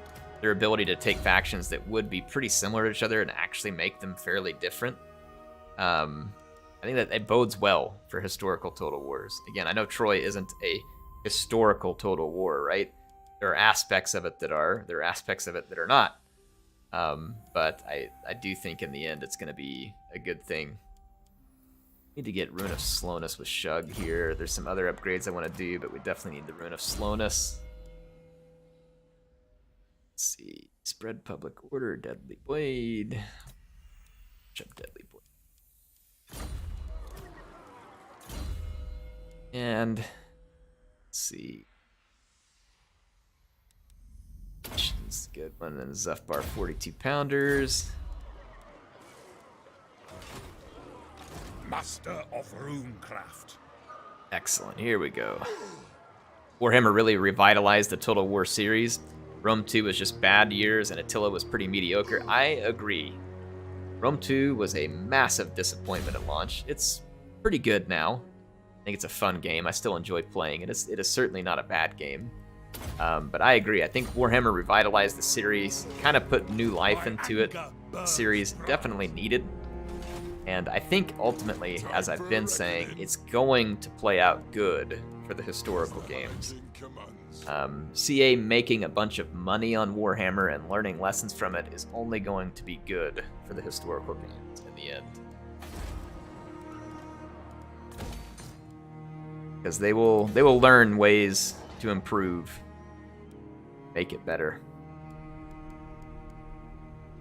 Charles says your enthusiasm for the game reaches out and brings others in. Well, I'm glad to hear that. It was definitely one of the reasons why I wanted to get into making videos, because I had a lot of enthusiasm for these games. I had a lot of fun with them. I certainly enjoy hearing when other people get into it. Makes me happy for sure. So glad to hear that, Charles. Thank you. Lord of Clan Morgan. Did we get disrupted with this army? Is that why we can't really move anywhere? It is. Yeah, their stupid agents slowed me down. What do you want? You piece of trash. That's gonna keep me from getting to Altdorf. It's as good as done. Ah, ugly crone. I suppose so. All right. Well, that's irritating. Dawi Trooper Wheeler is not pleased. So we're going to be late to Altdorf, so we're likely to lose Altdorf. We're going to have to take it back. That idiot's going to probably raise it and make me rebuild everything Binds me to you. because he's a butthole. Guts then. But it is what it is. Not much I can do about it at this point. Just start some buildings here. Got the cash sitting around. Some defenses in the Moot Land. I'm gonna go ahead and put the refectory in here at Moot Land because we have so much trouble maintaining public order there. Give those halflings some bugmans. Try and calm the situation down. You know?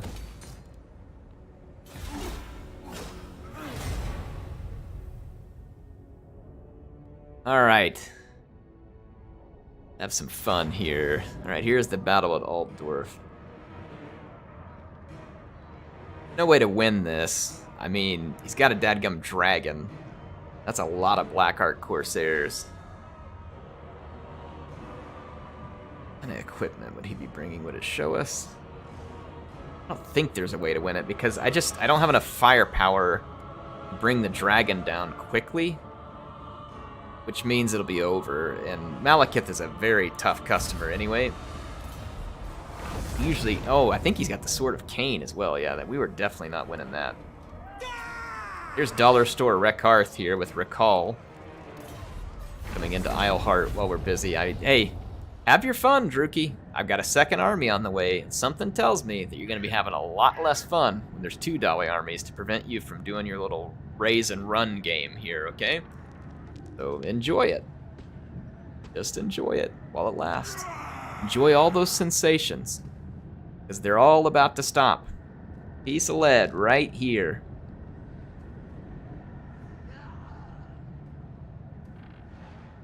So I'll be there soon.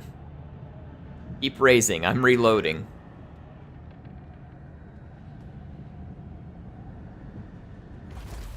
Let's see here.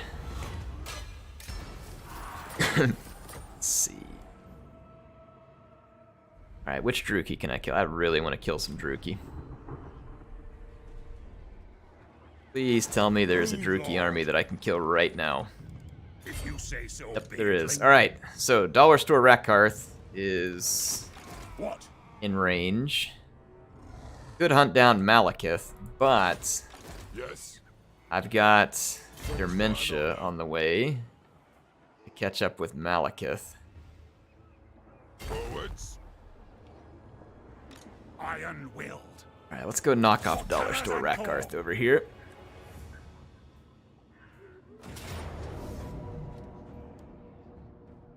We won't be losing any Slayers. That is a lot of artillery spam. And they have the Chill of Sontar here as well. Let's wreck them.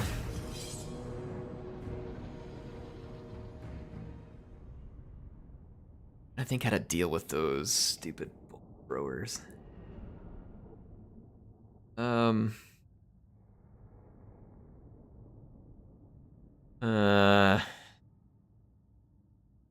mean, my cannons can fire at them. The cannons aren't going to quickly kill the bolt throwers. In fact, the bolt throwers are pretty good against cannons.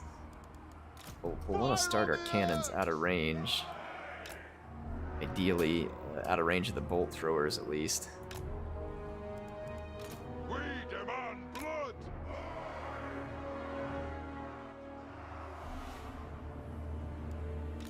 Thunderers. Spread pretty thin because they have so many bolt throwers. For the ancestor gods. Killers. Don't have a lot of cavalry and stuff, so I'm gonna spread thin. Slayers in a second line to help reinforce Master of Rundcraft. some single entities. Good hand. Let's keep our. Is that an Iron Thunder? Or what are they doing there? Should not be. All my Iron Thunder is there. Armed and ready. Here's middle. By Valea's way.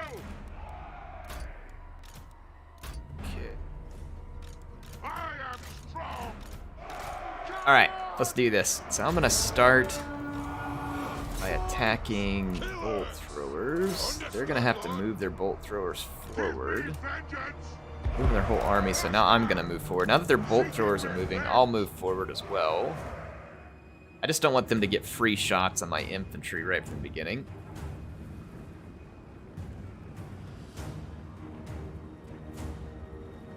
We did some good damage to the bolt throwers in the opening salvo. Down to 2. We destroyed an artillery piece in that first salvo there. Yeah, okay, they're gonna waste their bolts on my infantry. It's actually probably okay, because it'll give my artillery time. Bolt throwers are very good against artillery, so they're making a mistake by not taking my artillery out of play right now. It's a mistake that they probably won't live to regret. I'm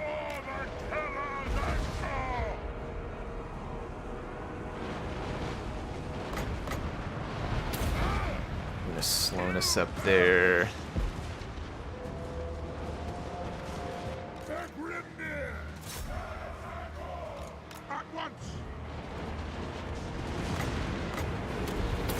There we go, double rune of slowness. Fall back, let those guys take a ton of thunder fire. Alright, excellent, excellent, excellent. Cannons are doing well. Let's continue to open up the cannons. Countercharge with the hammers. Let's go reinforce. There. At the Chilla Sontar is basically no more. Let's throw our Slayers into the mix as well, just to help push these units back. Start shooting those dark shards. These iron breakers and other units start cleaning this up.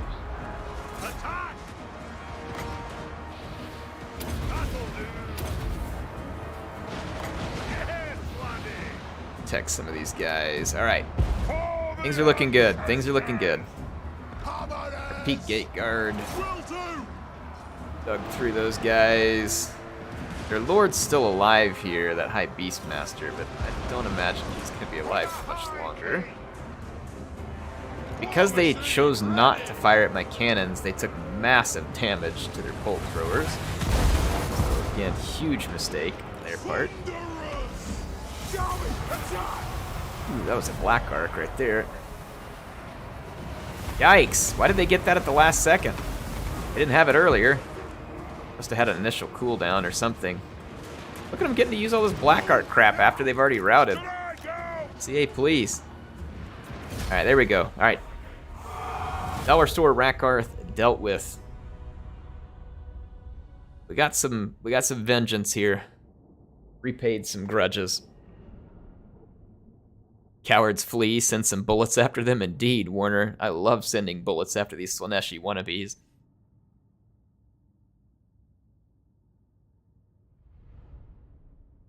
That is some good stuff right there. That was a savage beatdown, in fact. That was almost 9-1 losses for Rakal to my army. Yikes. Yeah, that was definitely a savage beatdown. Oh, we weren't in my own territory. Dang, I thought I was. What a waste. God. No. Right. It's gonna take them a while to make that army viable again. No. Dawi Trooper Wheeler is still... I'm gonna move over to here where he can replenish. And then I'm going to enter an ambush stance. See if we can get lucky and pull this army forward. Lord of Clan Morgrim. Get them in an ambush.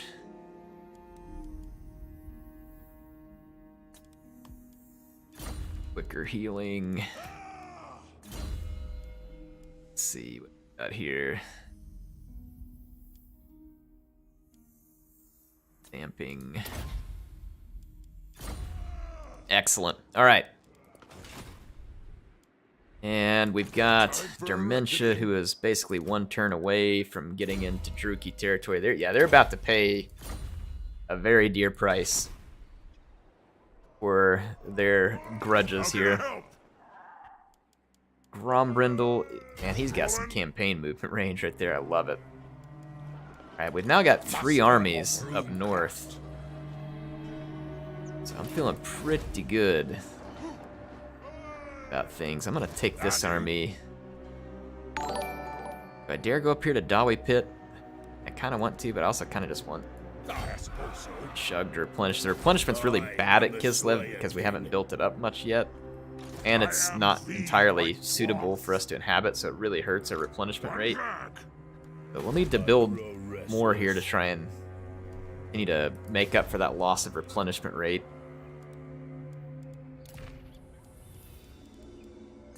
Let's go take a look at some of these places. Misty Mountain. Little help there. My army down here. I've got this army. This will be fairly defensible now, and I don't have to worry about rebellions anymore.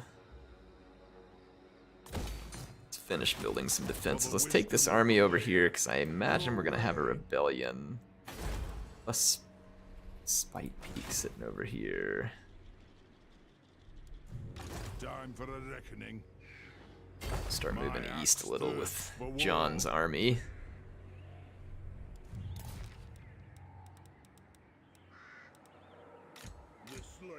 Ungrim replenishing. Got my agent just gathering intel.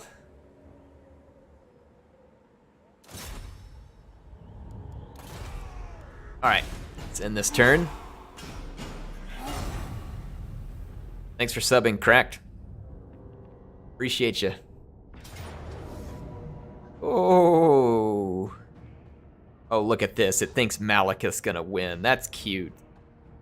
I mean, no executioners, no blackguard, no dread knights, no chariots. How's he gonna win? Like, how is it? Someone explain how this is gonna be a defeat? Like, in what universe does Malekith's army defeat me?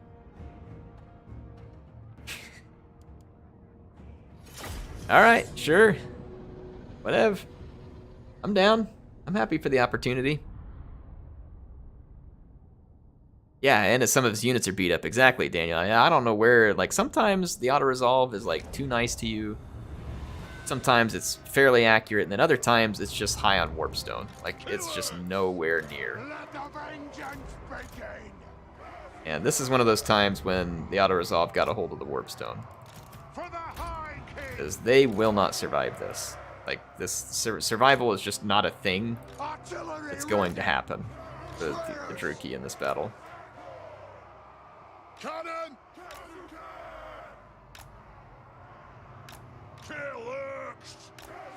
Victory will be ours! Dementia is going to feed these guys some hot death.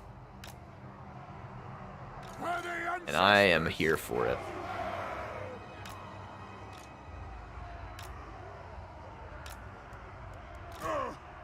Alright.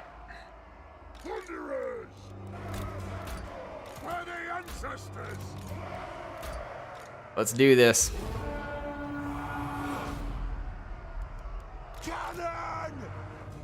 What's up, Malekith? Show me how you're gonna win. I'm paying attention. Let's go look at his stats real quick out of curiosity. He probably has some sick stats. He's got the Sword of Cain. Oh, wow. He's got the Sword of Cain, you can tell. 32% ward save. 35% physical resistance. All right, he's significantly resistant to damage, that's for sure. So I guess I can understand where the auto-resolve's giving him good chances with the Sword of Cain and all the resistance, but it's still not going to win. We've got too many missiles. Dementia, thanks for the 10. Speaking of, hope you're about to enjoy the battle with your character here. He gets the privilege of destroying Malekith. It says, Warhammer needs only one improvement, Grunt Propaganda Officer. Every game would be improved with Grunt Propaganda Officer. I agree. That'll teach him. I agree. I love the Grunt Propaganda in Halo Infinite. It's fantastic. If you all haven't seen any of it, go look at that on YouTube. Like, go look at the Grunt Propaganda videos for Halo Infinite. Thank you, Dementia. Thanks for being such an awesome supporter. Like I said, hope you enjoy the pain that you're about to put Malekith through, because it's going to be beautiful. Actually, don't think of it like him being put through pain, because then he'll enjoy it because he's a Slaaneshi weirdo.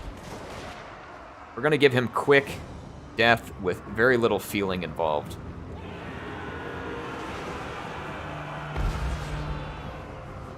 T-Rex Rex says, can you settle grudges in advance? Like if you win enough victories, the Longbeard just say, okay, your balance is in the positive. Oh, that sucks. Malekith's putting down the, oh man, it berserked our Iron Thunders. That does suck. Holy crap. I didn't know his Blade Wind would berserk things.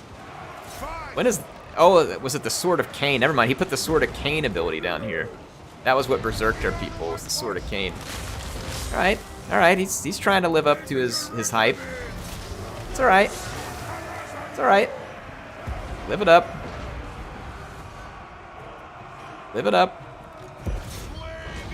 I ain't afraid.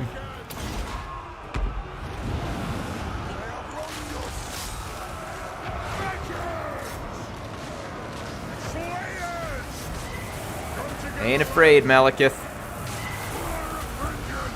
Wow, he is really unloading the magic on us. Wow.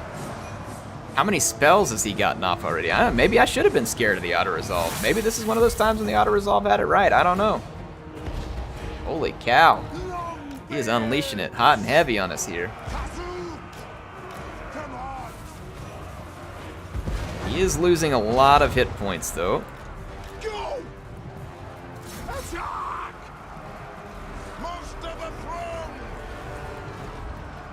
Yeah, keep running, Malekith. Keep running.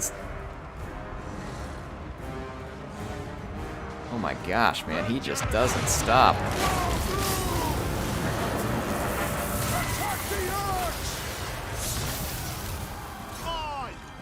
Get those Scourge Runner chariots. Alright. A nasty fight for sure. But he isn't gonna win. That's also for sure.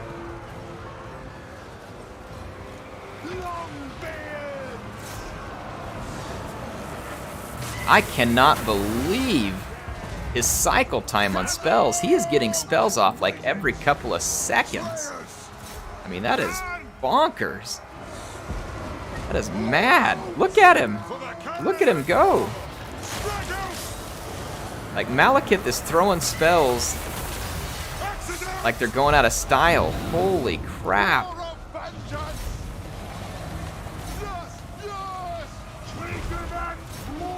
Wow. Alright, I mean, he's strong. He's a lot stronger than I thought he was here. Has another Sword of Cain used there.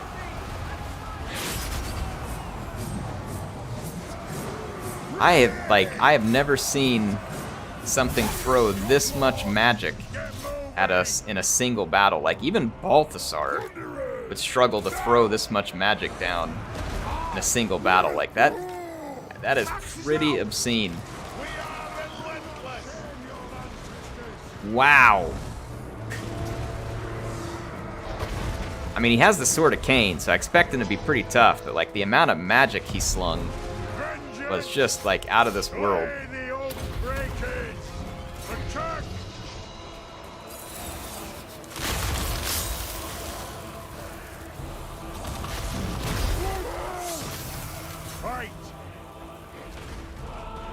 He's not healing, thank goodness. If he was healing, this might well not be winnable. I'm already a little bit concerned because they have so many dark shards left. Malekith is almost dead. He's extremely resistant to damage. Keeps running away from me too. Gosh dang it, he's only got like 100 hit points. Someone kill that. Kill him. He's attacking Dementia right now. Only got 100 hit points left. He's gotten multiple more spells in the short time this is happening. Holy cow, there he goes. All right, Malekith's dead. So, I don't know if we can win though still. We've still got to deal with all these armor-piercing missiles that are after us here. Wow. Malekith. Well, Turns out the auto-resolve was not entirely accurate, but not terribly far off. Our Bugmans will heal to the extent they can. They don't have any models left.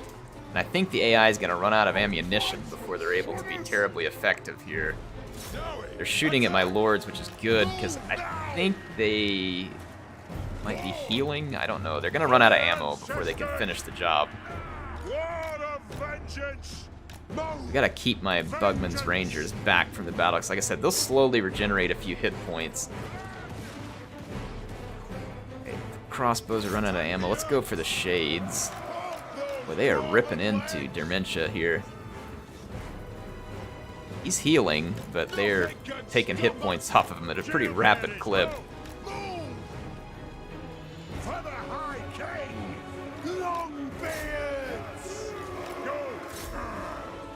Alright, the Shades should run out of ammo here as well.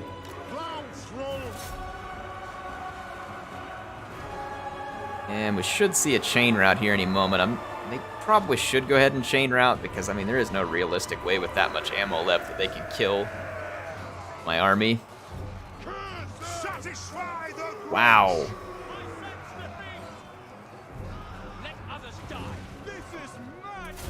That was madness. That was madness. Holy cow. I mean, I've fought some tough characters here where the AI gets ridiculous stats. That was bonkers. I mean, he probably got off, what, almost 20 spells in that battle, plus the bound Sword of Cain. And, I mean, he took insane damage. If anything wasn't magic attack, he was about 50% resistant to it. And I didn't even look to see it missile resistance, because he may have been resistant to that as well. Probably was, in fact, and he was resistant to just about everything else. We lost our Slayers, but managed to keep everything else. Holy mackerel. I think that means I get the Sword of Cain, though. I believe it does.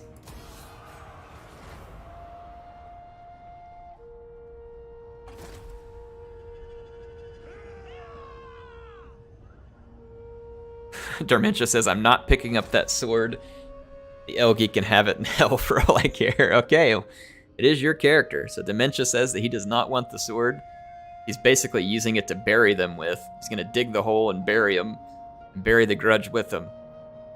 So Dementia does not want the sword. Honestly, it'll probably come with a lot of bad side effects anyway that we probably don't want.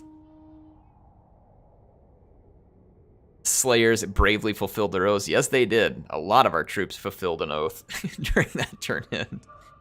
Holy crap. All here are honored dwarfkin. Wow. All right, it's Defensive Alliance, sure. At least the Slayers are happy. That's right, Celigator.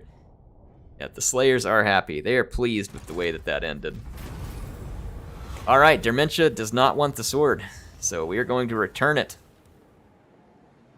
It's his character, so I'm letting him make the decision.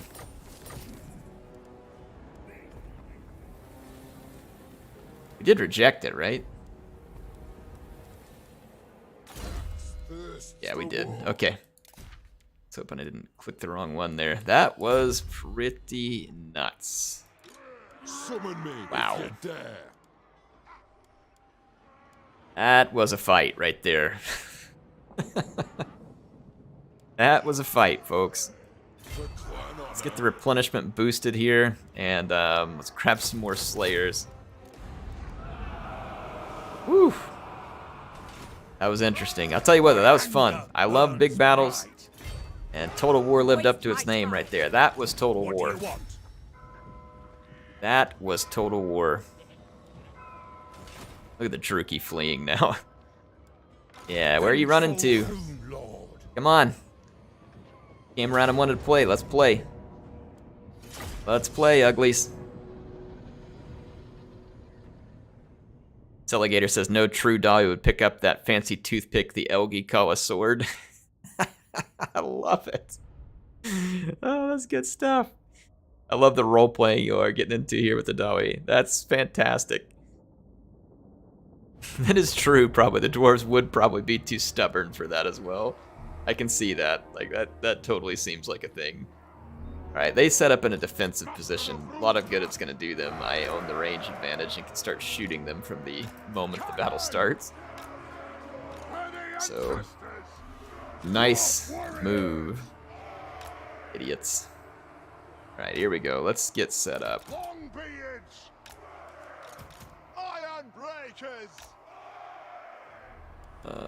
Iron Thunders, Mountaineers, all these guys on defensive. Let's put these guys in the middle. They're good for shooting down large. Let's go ahead and Slayer protection here in the back. Dawi Trooper Wheeler up front. We've got Charles here with us as well. Appreciate you, Charles. Hope you're enjoying seeing your own character here in the campaign. Alright, let's get him. Let's settle some grudges. Go ahead. Hill camp. Be my guest. Not gonna end well for you. Coghammer, greater than all. No fancy elf sword can compare to a trusty axe or hammer. That's right, Daniel. I love stuff, though, that CA adds to the game, like the Sword of Cain. It's just one more little bit of flavor that CA has put into these games that has just made it that much more fun. Like, all the different things you can do to make the campaign that much more spicy. Speaking of spicy, that is probably one of the spiciest characters I have ever had to fight. Like, holy crud. Malekith was nuts right there. Like, that was absolutely mad how strong he was. That was legit mad. Oh, there's still one bolt thrower left. Let's go ahead and shoot him. Never mind.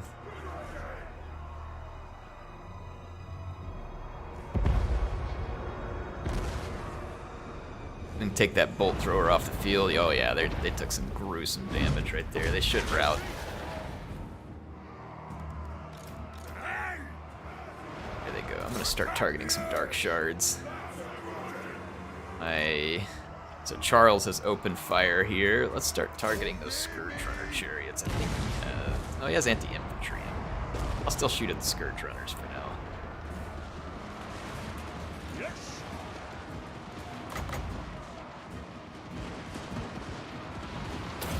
Slow down some of their troops, kind of ruin their advance.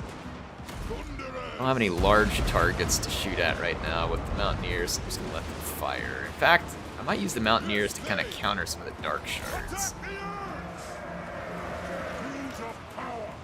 Don't really need to be moving forward.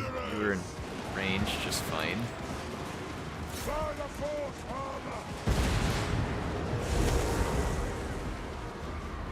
Okay.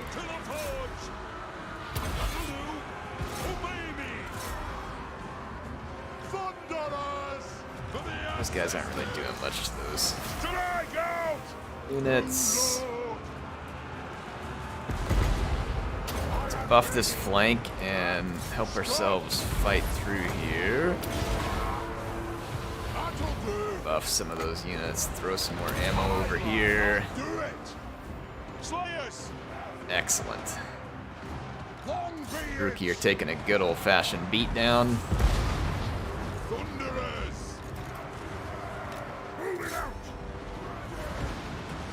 Their black arc ability on me. We are relentless. It's stuck. It's... Come on! Hi! Plow through! There we go. Mostly avoided it. Alright, get back on your cannons.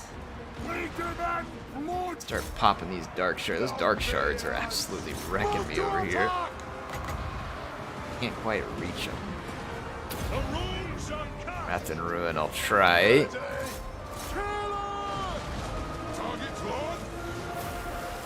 Trying to kill dark shards. Let's just move out of the way with our lord here so that our Iron Thunders can execute Norsca here. Get this battle over with. Ooh, Yeah, that's ugly. We don't want that. All right, there goes the Supreme Sorceress. Golly, those Dark Shards are annoying.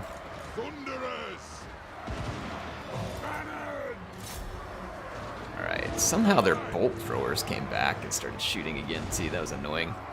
But nevertheless, solid victory for us here.